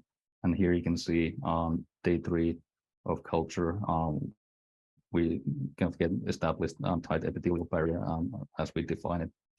So this is just kind of speaking to that barrier formation of the duodenum chip. Moving on to some examples from the colon intestine chip, then we've also looked at different cell types and the kind of composition in this colon chip. So we can see the presence of absorptive enterocytes, goblet cells by MUC2 staining and chromogranin A to look at the endocrine cells. We've also looked at different donors, so we do see some donor-to-donor variability in terms of the kind of abundance of these and proportion of these different cells between 3 donors.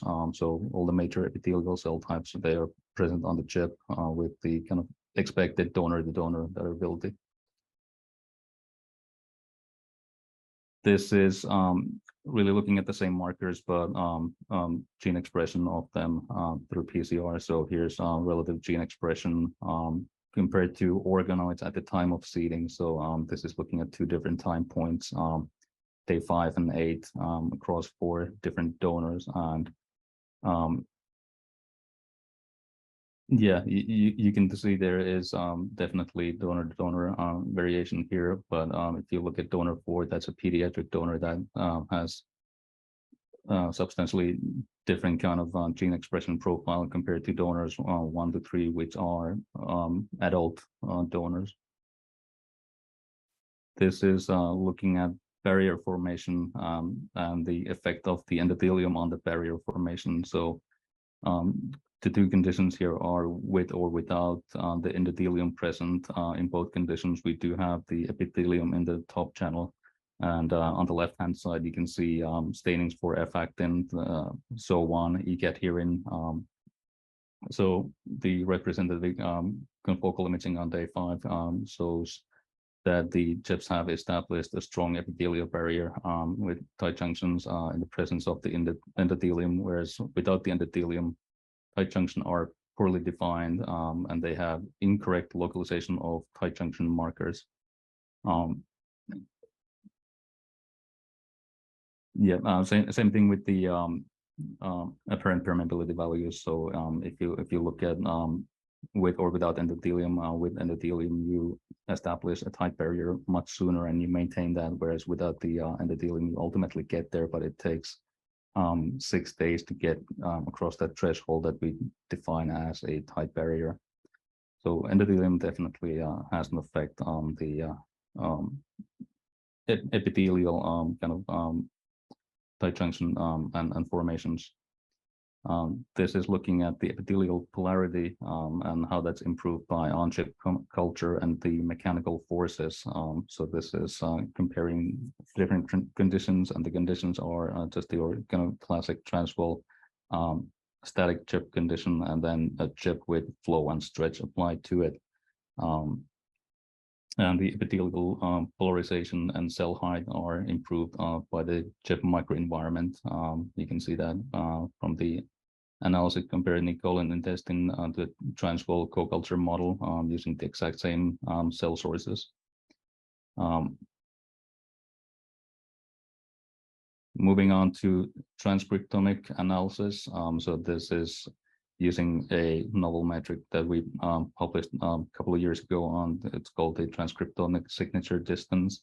And looking at the different conditions, again, looking at human colon chips on day 8, so at the end of the experiment, and then comparing the organoids and looking at their transcriptomic profile. And we can see that the chip definitely enhances the kind of functionality that's translating at the transcriptomic level. Moving on to the next slide, which is more on the transcriptomics. So this is looking at the effects of endothelium on the transcriptome profile of the epithelial cell. So this is really comparing multiple conditions, but if you look at it, there's like 3 main kind of groupings, if you will, looking at the, so this is the principal component analysis based on the transcriptomic data set. So you can see the organoids kind of cluster onto themselves. And then you have close to that the chip conditions that don't have the endothelium in there, and then furthest away from that is the chip with the endothelium. So kind of again speaking to the fact that the endothelium and the presence of endothelium and the crosstalk between the endothelium and the epithelium kind of enhances the transcriptomic state, and then kind of makes the transcriptomic a little bit further away, maybe from the organoid starting state. So looking at a couple of different applications briefly for these chips. So kind of classifying them in different categories: disease pathology, therapeutic efficacy, or ADME tox evaluation. This is looking at IBB-specific inflammatory immune cell recruitment. So here on the left-hand side, you can see a kind of brief schematic to maybe orient you. So what we do is we use PBMCs and we use the vascular channel to really administer those PBMCs after priming the chip with TNF-alpha to mimic this kind of IBD specific kind of inflammatory stimulus. We do add some chemokines in the top channel to kind of encourage the PBMC migration. And on the right-hand side, you can see kind of the PBMC migration into the top channel from the bottom channel. So here, this is just a 3D representation of the data, but you can see some cells have attached under the endothelial channel. That's where the primed endothelium is that has had the TNF-alpha stimulus. And then some of the PBMCs will kind of migrate over time towards the top channel where the colonic epithelium resides. If you look at PBMC counts. So here on the left-hand side, you have with and without priming stimulus. So two different conditions. The PBMC counts are definitely kind of enhanced by the presence of the priming stimulus. So more PBMCs attaching to the endothelium, migrating through the membrane and ultimately into the top channel, compared to no stimulus. And if you look at the makeup of these PBMCs, so from the starting population, about 20 to 30% are alpha 4 beta 7 positive, integrin positive cells, and that's kind of the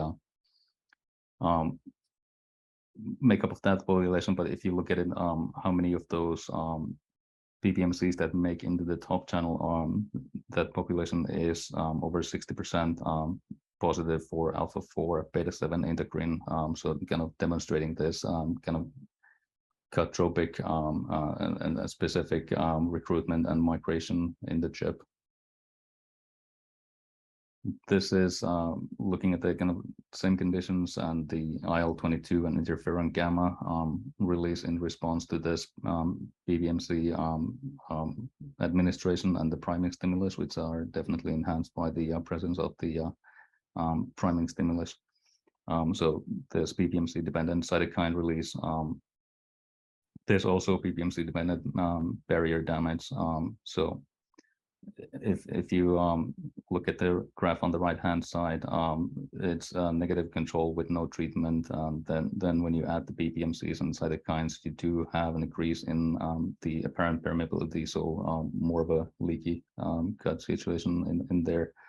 And interferon gamma here on the gray bar is released as the control. So that was administered alone just to demonstrate that the chip is kind of recapitulating the normal effects and the kind of responses to interferon.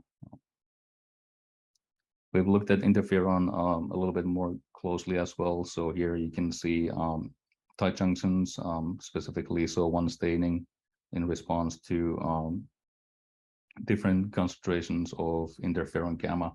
So the thing maybe to note here is that as low concentrations as 0.5 nanograms per mil of interferon gamma already kind of lead to a deformed epithelial monolayer, but still maintaining confluency. And when you up the concentration of interferon gamma, you get more of a disruption in the tight junction staining patterns. This is going a little bit more in depth on that. So this is looking at different markers, so effectin zone, E-cadherin, gluten, and clonin 4, different time points and different 48-hour treatment, but with different concentrations. So it's a busy picture, but the kind of highlights the same sort of response there. And then on the right-hand side, you can see induction of apoptosis. So the decreasing epithelial confluency, so the red here is really the kind of DAPI signal. So with increasing doses of interferon gamma, you kind of get a loss of that epithelial coverage as indicated by the DAPI signal or DAPI coverage. Same thing with the kind of cleaved caspase response.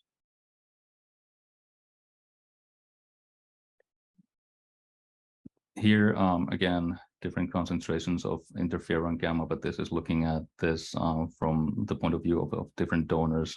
So increased epithelial apparent permeability kind of highlighted by the and the donor variability highlighted really here. So different donors kind of respond differently in terms of the loss of barrier function. And this is kind of going into the transcriptomic data set and looking at the interferon receptor expression in those data sets and kind of matching that with the sensitivity that we've seen on chips. So donors with similar gene expression of the receptor followed a similar kind of pattern of response But here the third donor had a slightly higher expression, but then again had also a substantially higher sensitivity to interferon gamma. So the minimum concentration and time are much less needed for that third donor here shown. So why does this matter? The kind of titrating the response to a pathological perturbation, it's kind of the first step in mimicking the more complex pathophysiological mechanisms and cell interactions. So here's a kind of heat map representation, changes on the secretion of different molecules. So IL-6 and VCAM secretion in the bottom channel and ICAM secretion in the top channel increased in the presence of interferon gamma. IL-8, SAA, and CRP showed a donor-dependent secretion as well. So these findings really highlight that the chip captures the cascade of events and the polarized secretion of the cytokines during the kind of acute inflammatory response. Again, most importantly, kind of looking at the donor-to-donor variability. And sorry, so here, this is kind of looking at the different responses, the tolerance to therapeutics, which in our case here is the interferon gamma as the challenge, and then as the therapeutic, we've used the JAK inhibitor tofacitinib. I'm just going to call that TOFA because it's easier for me to pronounce going forward.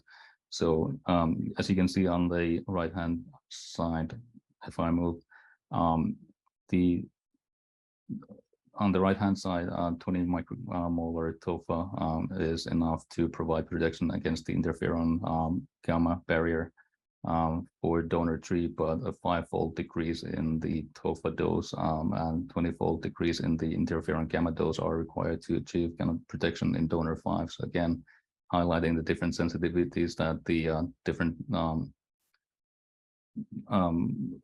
colon epithelial donors have to these challenges and therapeutic agents. So again, the TOFA supports the epithelial cytoarchitecture and barrier integrity, and attenuates the degradation of endothelial tight junctions.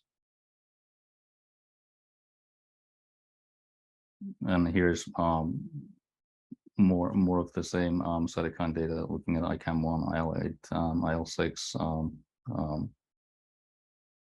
And lastly, I think I'll just go to an example of talk. So this is with the duodenum intestine chip. So these were chips that were treated with indomethacin, a GI toxicant. And on the left-hand side, you can see the response as far as the apparent permeability. So the barrier kind of responds there. So with an increasing dose over time, you get increasing apparent permeability in the chips. And then looking at cellular injury markers, so lactate dehydrogenase and IFAP here, those also go up in a kind of concentration and time-dependent manner. And lastly, this is an example of immunotherapy, immunotoxicity. So this is looking at the duodenum and colon intestine chips and the expression of the colorectal cancer antigen CEA in the chips. And these were treated with PBMCs that were bound with T cell type specific antibodies. So the TCPs. So there's region-specific expression of CEA depending on which chip you look at. So here on the left, you can see that the colon expresses the CEA more than the duodenum. And then if you look at the CEA T cell specific antibody administration along with PBMCs, there's two versions of it. There's a low binding and higher affinity binding. And those kind of, again, show kind of region specific and affinity based kind of adherence on the chip compared to the non-targeting antibodies. And they also have pro-inflammatory cytokine release. That's also kind of affinity and chip dependent. So I think that was the last data slide I have, just to conclude on the intestine chips. So they can provide the human relevant biologically complex models of intestine with cellular diversity, improved differentiation. They have characteristics morphology with accurate polarization, tight barrier improved by endothelial co-culture, and improved gene expression. They have kind of broad use case applicability in terms of disease pathology, therapeutic efficacy, and the ADME tox evaluation. And that, I think, was my last slide overall. So thank you. Thank you very much. Okay, in the interest of time, we're going to move on to our next presentation, but I would like to draw your attention to the Q&A box, where there are a number of questions. So if you could type your answer in the Q&A, that would be excellent. Thank you so much. Okay, our next presentation is from Dr. Julia Ko, who is a principal scientist at Genentech, who will be speaking about development and implementation of primary human intestinal organoid models for gastrointestinal toxicity. Thank you.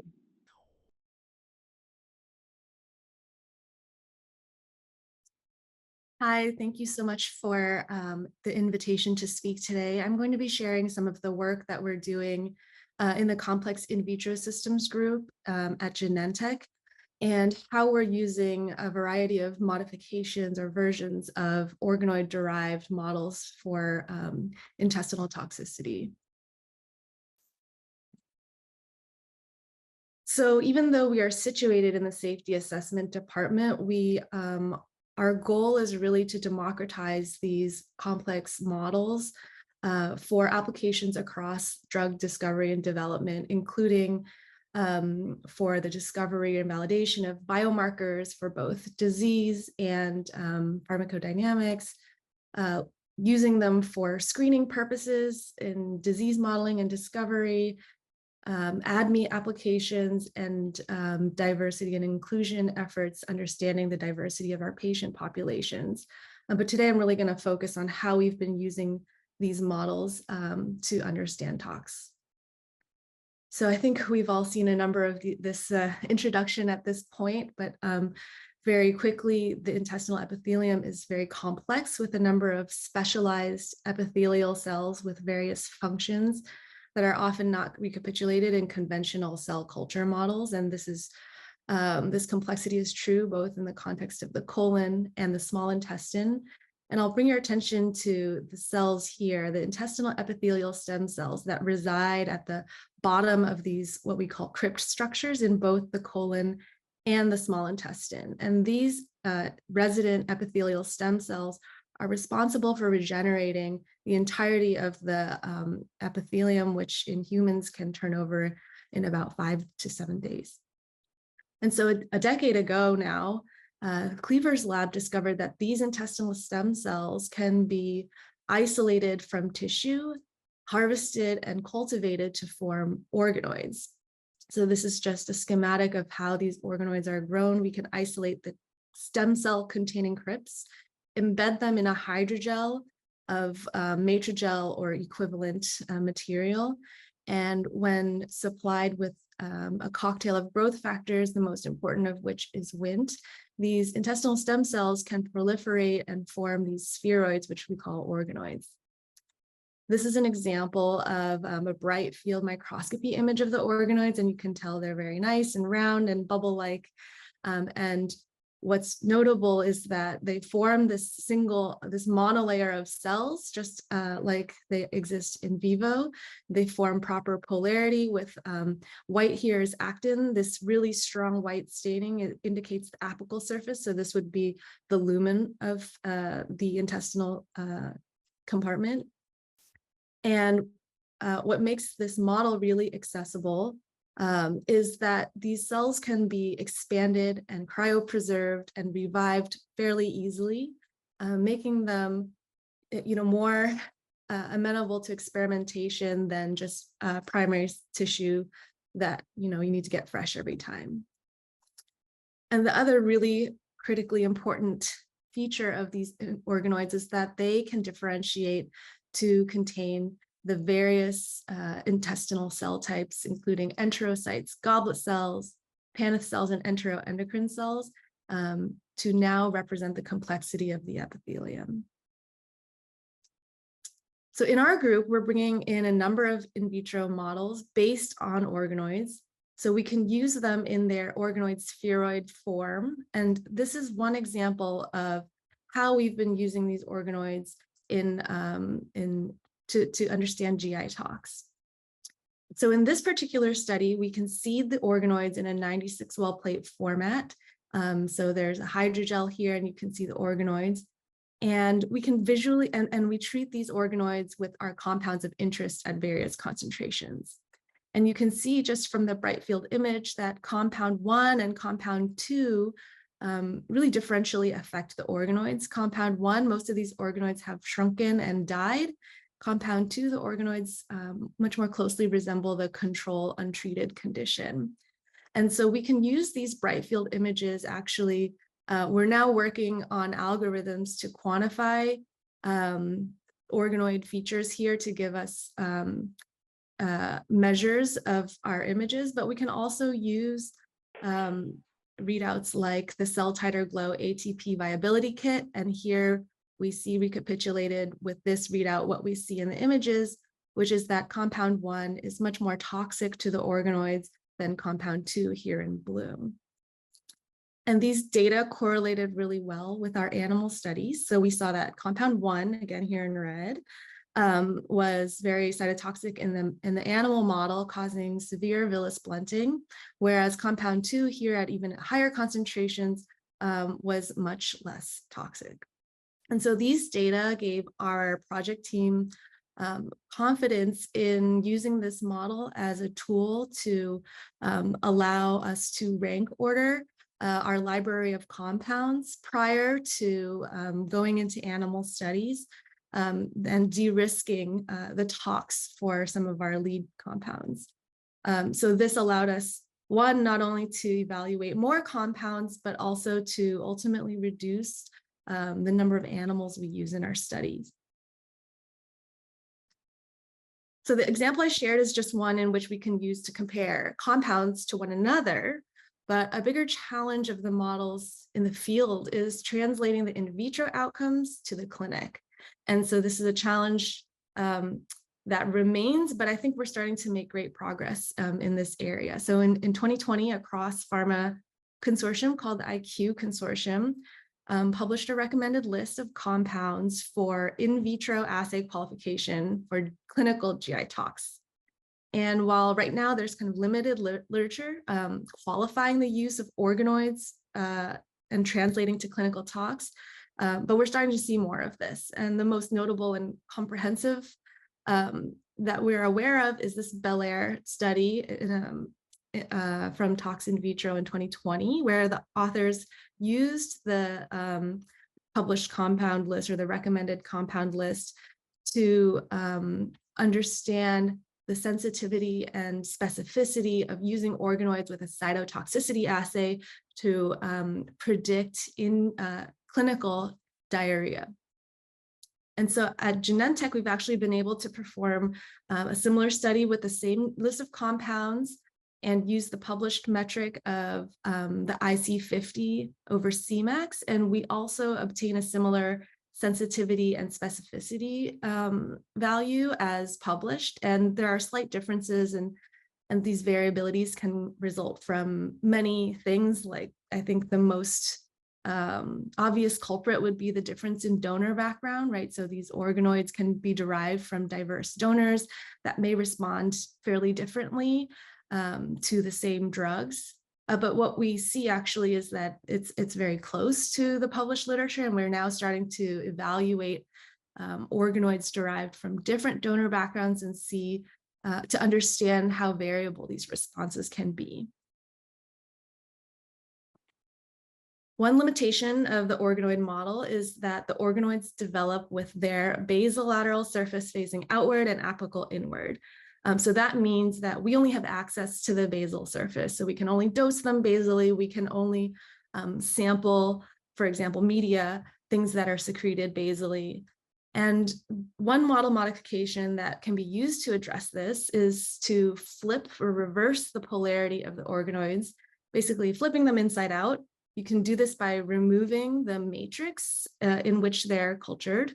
And then we can get these organoids that are now apical out. So now we have access to the apical surface for dosing and sampling. And this is confirmed with immunofluorescence staining of apical surface protein ZO1 and basolateral surface protein beta-catenin, as well as actin staining confirming the polarity. But this model still has a limitation that only one surface is accessible at a given time. And so this brings us to another format for our organoid models, which are these transwall monolayers. So this is much like the CACO2 models that have been discussed, but instead of using CACO2s in this format, we're using organoid cells that are dissociated, and we get something that actually, by bright field microscopy looks fairly similar to the CACO2 monolayers, but they are primary cells and they can differentiate to contain the various functional epithelial cells. The caveat to this, or a challenge to this model, is that it requires a lot of cells to seed relative to this organoid, the 3D organoid model, but it does have that added advantage of independent access and control of the apical and basolateral surfaces of the epithelium. It also allows us to perform kinetic barrier function measurements, which are not possible with the organoid model. And we've heard extensively today about using the tier method to evaluate these monolayers. And while there can be some challenges and variability, as we've seen extensively today, we've had pretty good success with using this system as a readout for sensitivity to compounds. And so in this example here, our team wanted to evaluate toxicity of their compound at concentrations that could not otherwise be reached in vivo. Now, this can be relevant for cases where we expect frequent dosing in the clinic that can't be reproduced with our animal models, or for molecules that could be gut restricted or orally administered, where we expect higher concentrations at the intestine relative to in the bloodstream, for example, or in other tissues.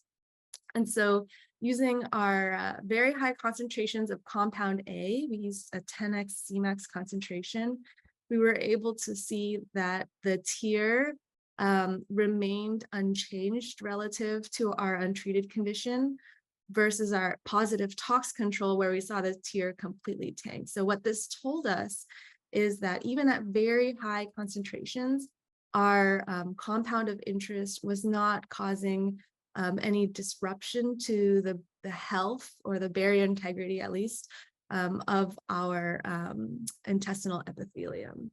So this is another way in which we can use organoid-derived models to evaluate compounds during drug development that can be useful.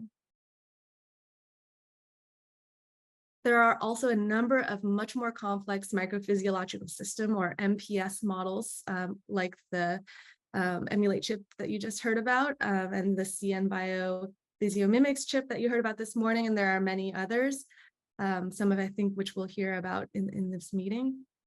And these models incorporate mechanical properties like flow, mechanical stretch, the incorporation of various cell types added in with the epithelial cells. And with more complexity, of course, these models can be more physiologically relevant, but also they can become more difficult to implement. They require more expertise and are difficult to scale up. And so it's really important, every time we have a colleague approach us with a question, we need to consider what is required to answer their specific, to address their need. And so in order to select the right model, we think about a number of criteria: scale per sample. So how much material is needed in each sample. For example, supernatant collection for an ELISA, how much supernatant do they need in order to answer their question? This can impact what type of model we use, how many cells they need, and also the scale, number of samples. Is this a high throughput assay? If so, some of the more complex MPS models, the devices, are going to be really difficult to implement. And maybe the 96-well plate format for organoids is a more appropriate choice. Is apical and basal epithelial access required, right? We talked about this briefly in the introduction of the transwell monolayer model. If that's necessary, this is probably one of the best bets. Are mechanical properties required to be incorporated? Do we need to flow and mimic circulation or movement of materials through the lumen? Co-culture compatibility, do we need to incorporate something like an immune cell? Is that critical to answer the question at hand? And even multi-organ linkage. Now there are starting to be some more models available where you can link a gut with a liver chip, for example. And is this important to answer the question at hand? And of course, readout compatibility. Is it feasible to use the model of interest with the assays that are needed? Are the assays terminal? Do we have to sacrifice the sample at the end, or do we need a non-destructive method to read out like tier? And sample collection volume we discussed as well. And so these are some of the criteria that we think about every time that we answer a new question. And the goal is to choose the most reductionist model possible, the simplest model possible to answer the question, because it can really consume a lot of time and resources to use some of the more complex MPS systems. So all of the models that are using these organoid cells share a single challenge, technical challenge, which is the difficulty in scaling up organoid culture. Because the more samples you need, the more organoids you need, and when the organoid culture is difficult and labor intensive, this can become a real limitation. And so we've recently developed a method to facilitate this culture scale up, and we've recently published this. And so before I dive into the scale up method, I'm going to back up and just review how the organoids are cultured. So I mentioned earlier that the organoids are cultured in a matrix, and this matrix is typically matrigel or BME, which is a matrigel equivalent called basement membrane extract. And this matrix is deposited as a cold liquid in the center of a well or petri dish. It looks like something like this. And now this depositing of the gel is actually quite a challenging task. It takes patience, precision, and practice. And you can imagine, plating one plate could take a minute, plating 10 plates could take much longer. And all of this is time sensitive and temperature sensitive, since this liquid gel actually cures at room temperature. And, we typically cure it actually at 37 degrees. But if we're working too slowly, they could cure prematurely and disrupt the plating of the organoids.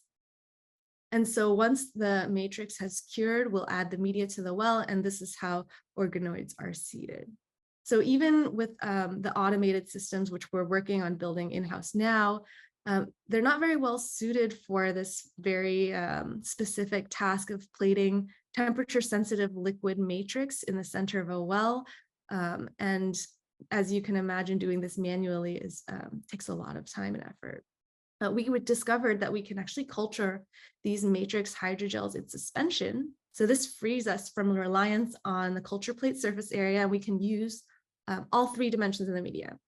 And we can deposit the cold matrix directly into warm media, and it immediately cures into a hydrogel. And that allows us to skip an additional curing step.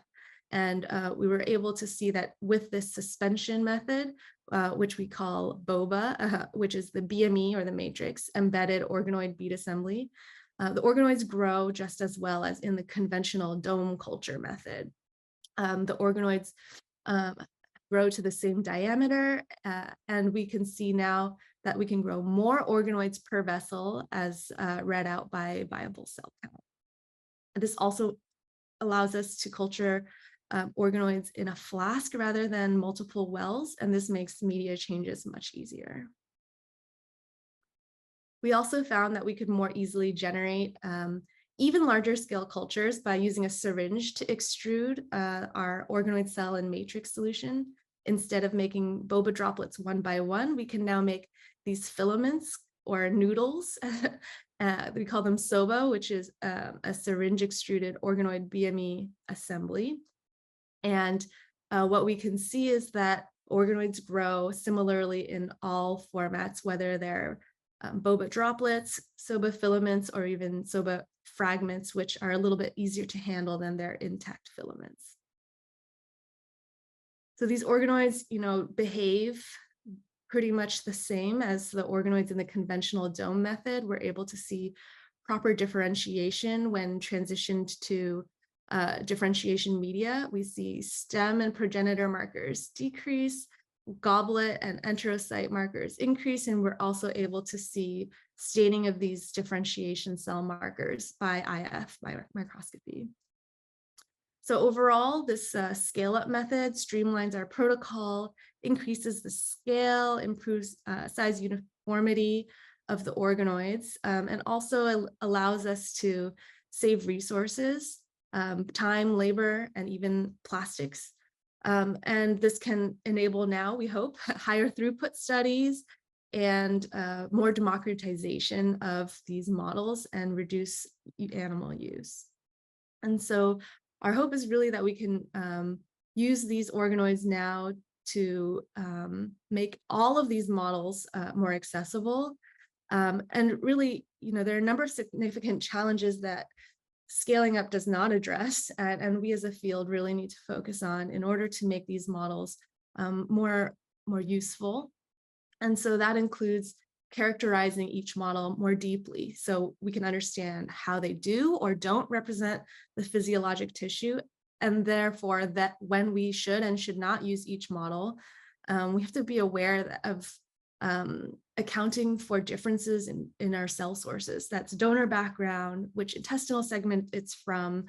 Culture conditions can also severely impact the behavior of these models. We need to have confidence in the assays we're using, right? The assays need to be qualified so that we can, again, understand the strengths and limitations for clinical translation. And of course, in order to really understand these models as a field, it's really important to have collective knowledge. So building data sets that are accessible and shared and designed in a way that we can all use each other's data and really combine it to have a stronger understanding of each model and each assay. And then something our group is very passionate about, which is using these novel alternative methods to investigate and learn about and improve clinical outcomes for our diverse population. And we recently published a perspective article on this, but really what's needed for this is the ability for many folks to have access to organoids derived from a diverse population. And so with that, I'd like to thank our group and all of our colleagues at Genentech. And I can take any questions if we have time.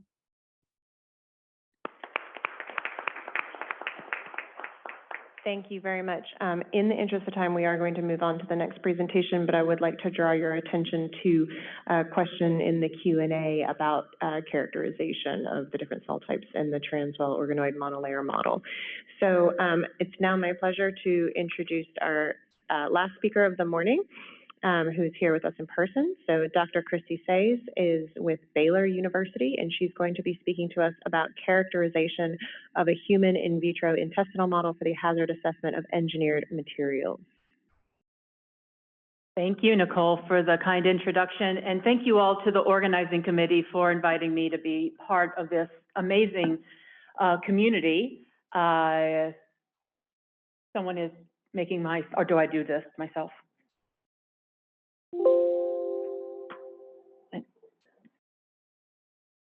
But do I need to put it in slides? Yeah, okay. Oops. Hope it's not on an automatic timer, but okay. Thank you so much for inviting me to be a part of this growing community of alternative models. My background is in pulmonary toxicology, and I have been interested in working and developing alternative models for the pulmonary system for over 2 decades. I was trained by traditional in vivo toxicologists who were very much pro in vitro and anti in vivo. So I've fought a lot of battles to try to create models, in vitro models, and alternative to animal models for fit for purpose. Obviously, in vitro is not the cure-all for everything we can do in toxicology, but it certainly can answer some questions in a high throughput manner, which I think is why most of us are here and are interested in developing these models. So I am a pulmonary toxicologist, but over the last decade, I've been working in developing a gastrointestinal model, 3D or 2D/3D co-culture model of the gut, where we're focused on trying to set up the triculture assay similar to what Elijah Peterson talked about earlier today. He's really a leader in the field of, not to be all complimentary or anything, but certainly a role model for me for many, many years. So wish I could be Elijah. But, you know, focusing on the same type of thing where not only do you have the Keiko cells in there, they are undifferentiated, differentiated. You have the goblet cells, which can be represented by the H29 cells. Then you have some lymphocytes for immune type of endpoints as well.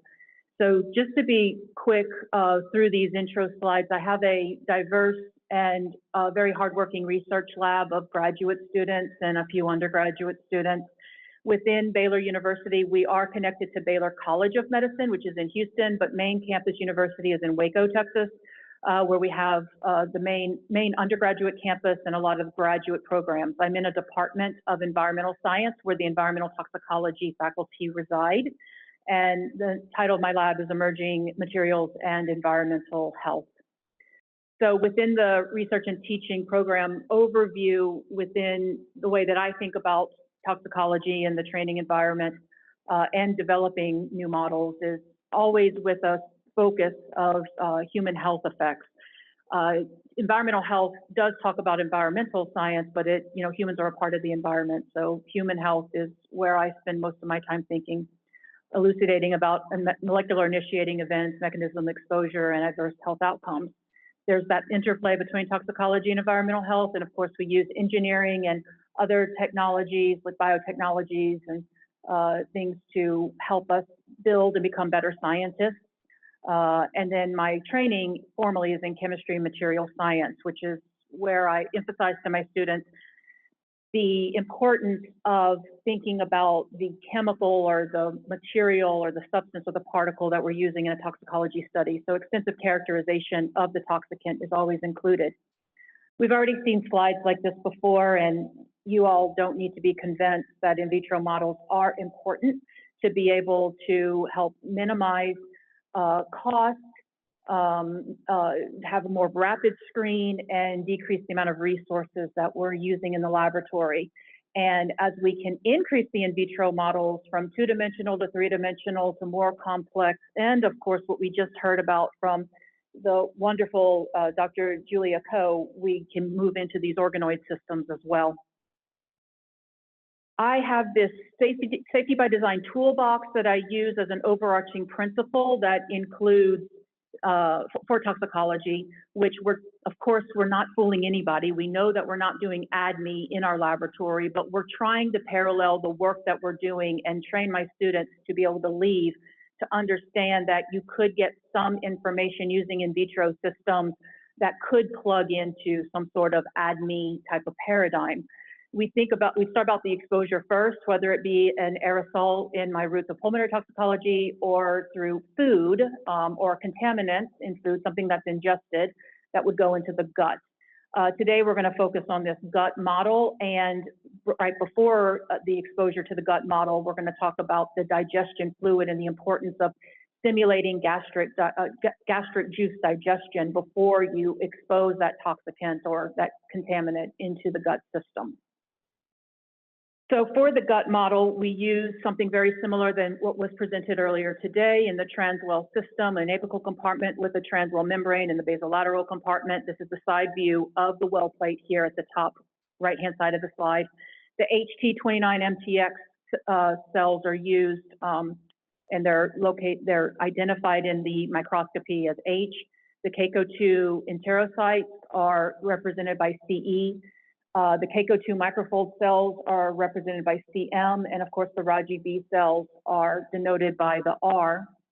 This is I'm a trained microscopist, and I train all of my students to become microscopists. So this presentation is heavy with microscopy images. I do recognize the fact that microscopy is more time consuming, but I will always, until I retire, I will always say that microscopy is one of the best tools that we can use as both material scientists and as toxicologists to be able to help characterize what we're seeing in the cell. I do want to mention at the very end that while we're not validating against zebrafish models, we do a lot of work with zebrafish in the lab as well, which does help us to, especially when we get to the gene expression and transcriptomics, we compare what we get for the zebrafish model against what we have in the gut model to make some comparisons on transcriptomics. Bright field microscopy image at the bottom left-hand side of this shows the cell morphology, normal cell morphology of the cells before they're exposed. When it comes to the cytotoxicity, we do a lot of measurements for cytotoxicity, and of course I can't emphasize enough the importance of statistical analysis when we talk about the measures of cytotoxicity as well as the normalization of that data. Like I mentioned before, I'm quite big on read across type of scenarios where we understand what the characterization of the untreated culture is like, and we compare that to the characteristics of the culture after some exposure occurred.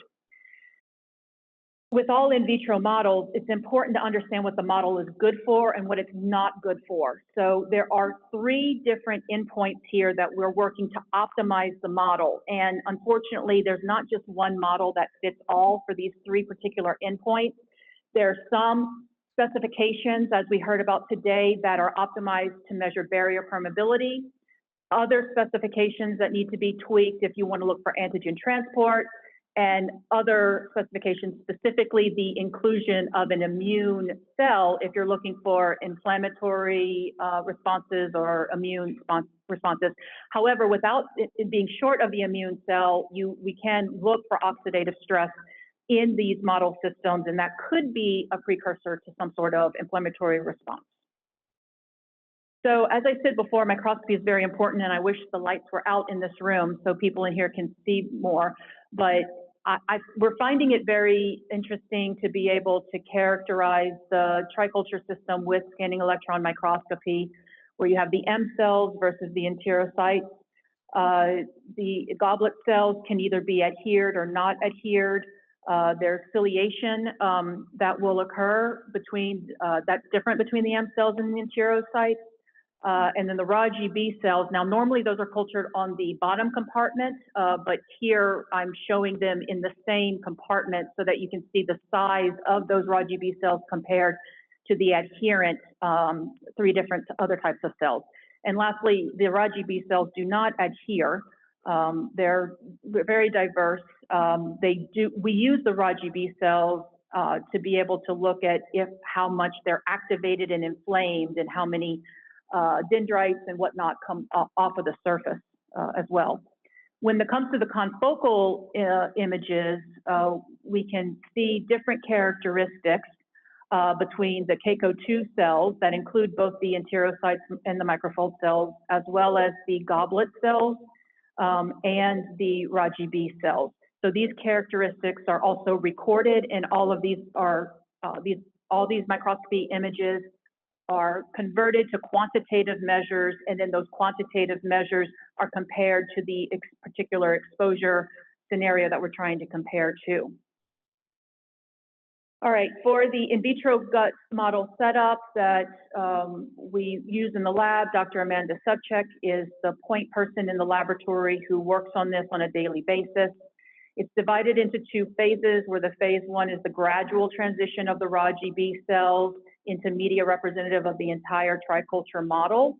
And then the phase two includes the differentiation of the CACO cells that's induced by those raw GB cells into the M cells, following by the addition of the mucus-producing HT29 cells. So as was said earlier, it's a 21-day process. It takes time. It takes a lot of imaging to make sure that the cells are looking the way they ought to look. We've seen a lot of variations in the different passage numbers, specifically with the CACO2 cells, which is why we've honed in on passage numbers 20 through 30 is the optimum that we normally publish our data with. We characterize through microscopy, cytokine expression, cell surface receptors, and TIR. Here is a test, a challenge to the co-culture system with PFOS or PFOA, the octanoic acid, showing how the Z1 staining, the tight junction visualization, changes after 48 hours of treatment. In the control cells, we see beautiful tight junctions, and in the low dose of 1 micromolar versus the really high overdose of 1,000 micromolar, we see a decrease in those tight junctions as we have seen in the literature for other types of PFOS exposed cells.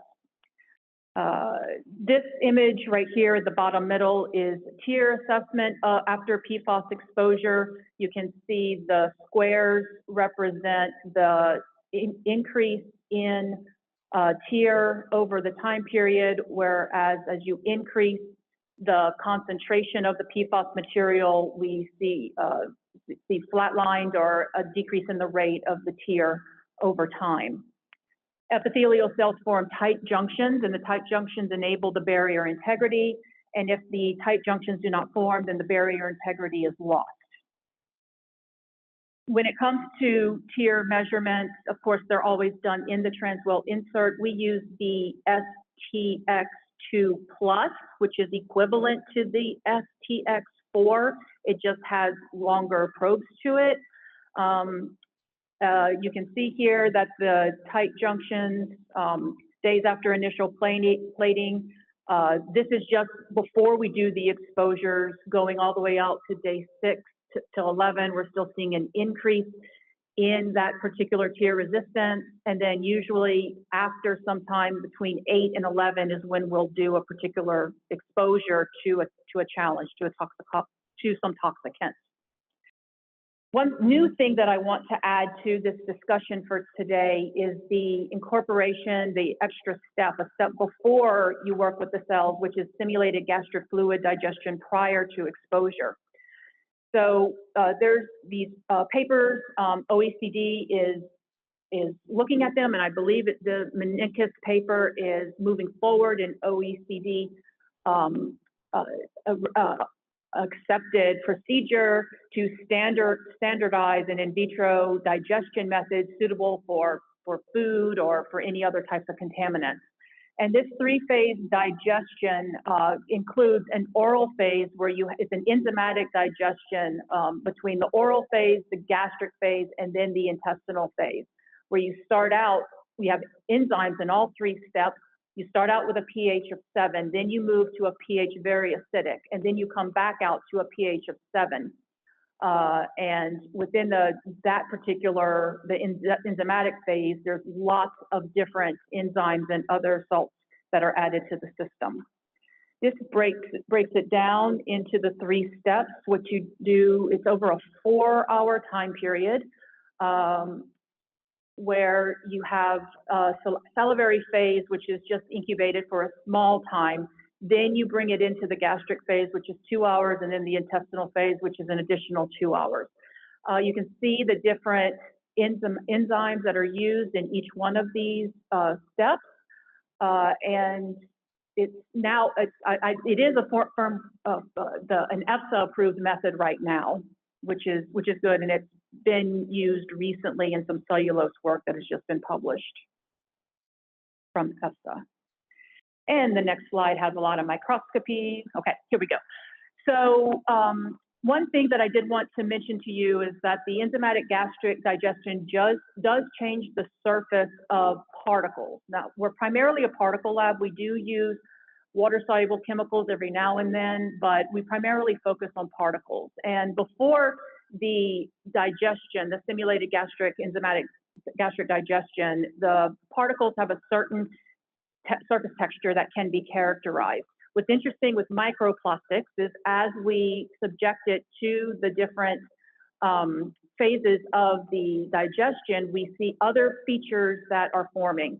The one here at the bottom shows the appearance of a lot more nano-sized particles from the surface of the microplastic particle.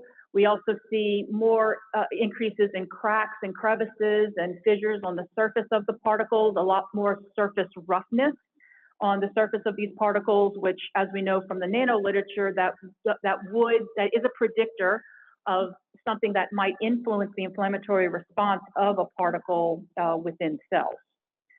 I do have some more simulated gastric digestion images and information later on, but I want to jump into 3 different case studies. The first I want to talk about is cellulose nanocrystals. And as you can see here, this is some characterization of the cellulose nanocrystals before we put it in the simulated gastric fluid, which is shown in this image right here. This is what the cellulose nanofibers look like before digestion, and this is what they transform into after the digestion.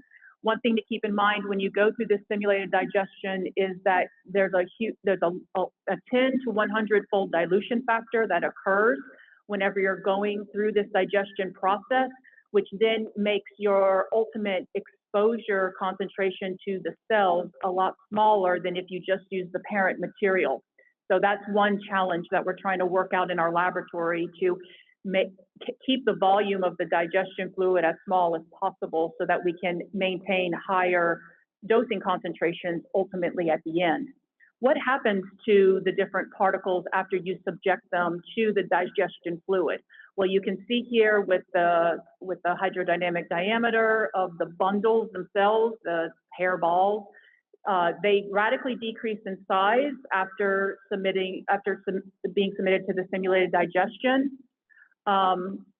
The dispersity index is pretty polydispersed in both scenarios, but we do lose a little bit of the surface charge, the zeta potential measurements going from 30 down to 25, or most notably, when you functionalize the surface of the cellulose nanofibers, they pretty much drop almost by half in their surface charge. So we're changing and then here are AFM images of the same particles after you sulfonated the surface of them or you oxidized the surface of them and then submitted them through the gastric digestion. You see a very different type of morphology between these CNF cellulose nanofibers that are not functionalized or digested versus these that are functionalized and digested. For the tier values of the cellulose materials after they've been digested and then put through tier analysis, we have the sulfonated group shown here and the oxidized groups shown here. T, for those cellulose enthusiasts in the audience, is just short for TEMPO, and TEMPO is the most common industrially relevant type of surface functionalization that is out there for a lot of different, for the paper and pulp industry right now.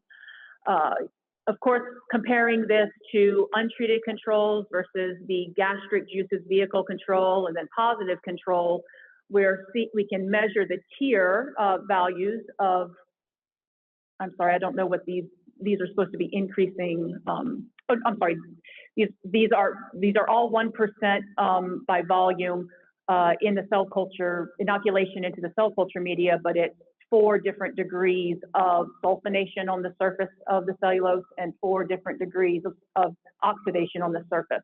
We are seeing relative differences, which is what I was kind of inquiring earlier today, and maybe we can get into in the breakout groups. But if we use tier measurements to compare an untreated culture against the exposure culture, then is there some are there some results that can be interpreted to help with decision making moving forward, which is what my interest in using these gut cultures might be. I'll just finish the cellulose story, Nicole, and then we can move on till lunch. But using the pro-inflammatory responses in general is a very good measure if you have the immune cells, and well, you need to have some immune cells, but you can also measure something like interleukin-6 just in the Keiko cells themselves. They don't produce a lot of IL-6 basally, and certainly when you put a positive control in there, we're not seeing a ton of increase. But of course, over the different doses and the different types of cellulose materials, we see differences.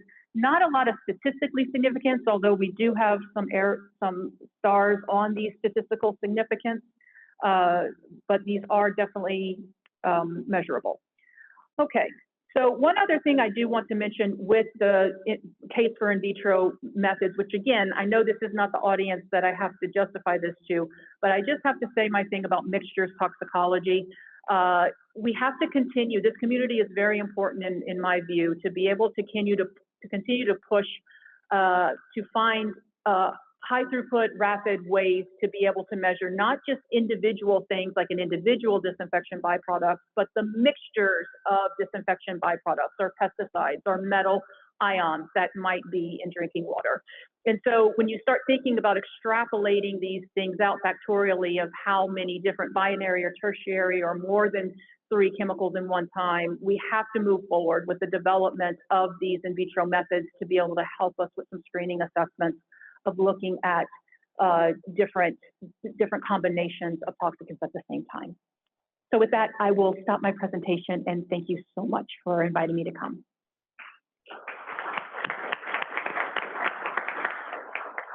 Fantastic. Thank you so much, Christy. Again, in the interest of time, I think we're going to move on to our lunch break.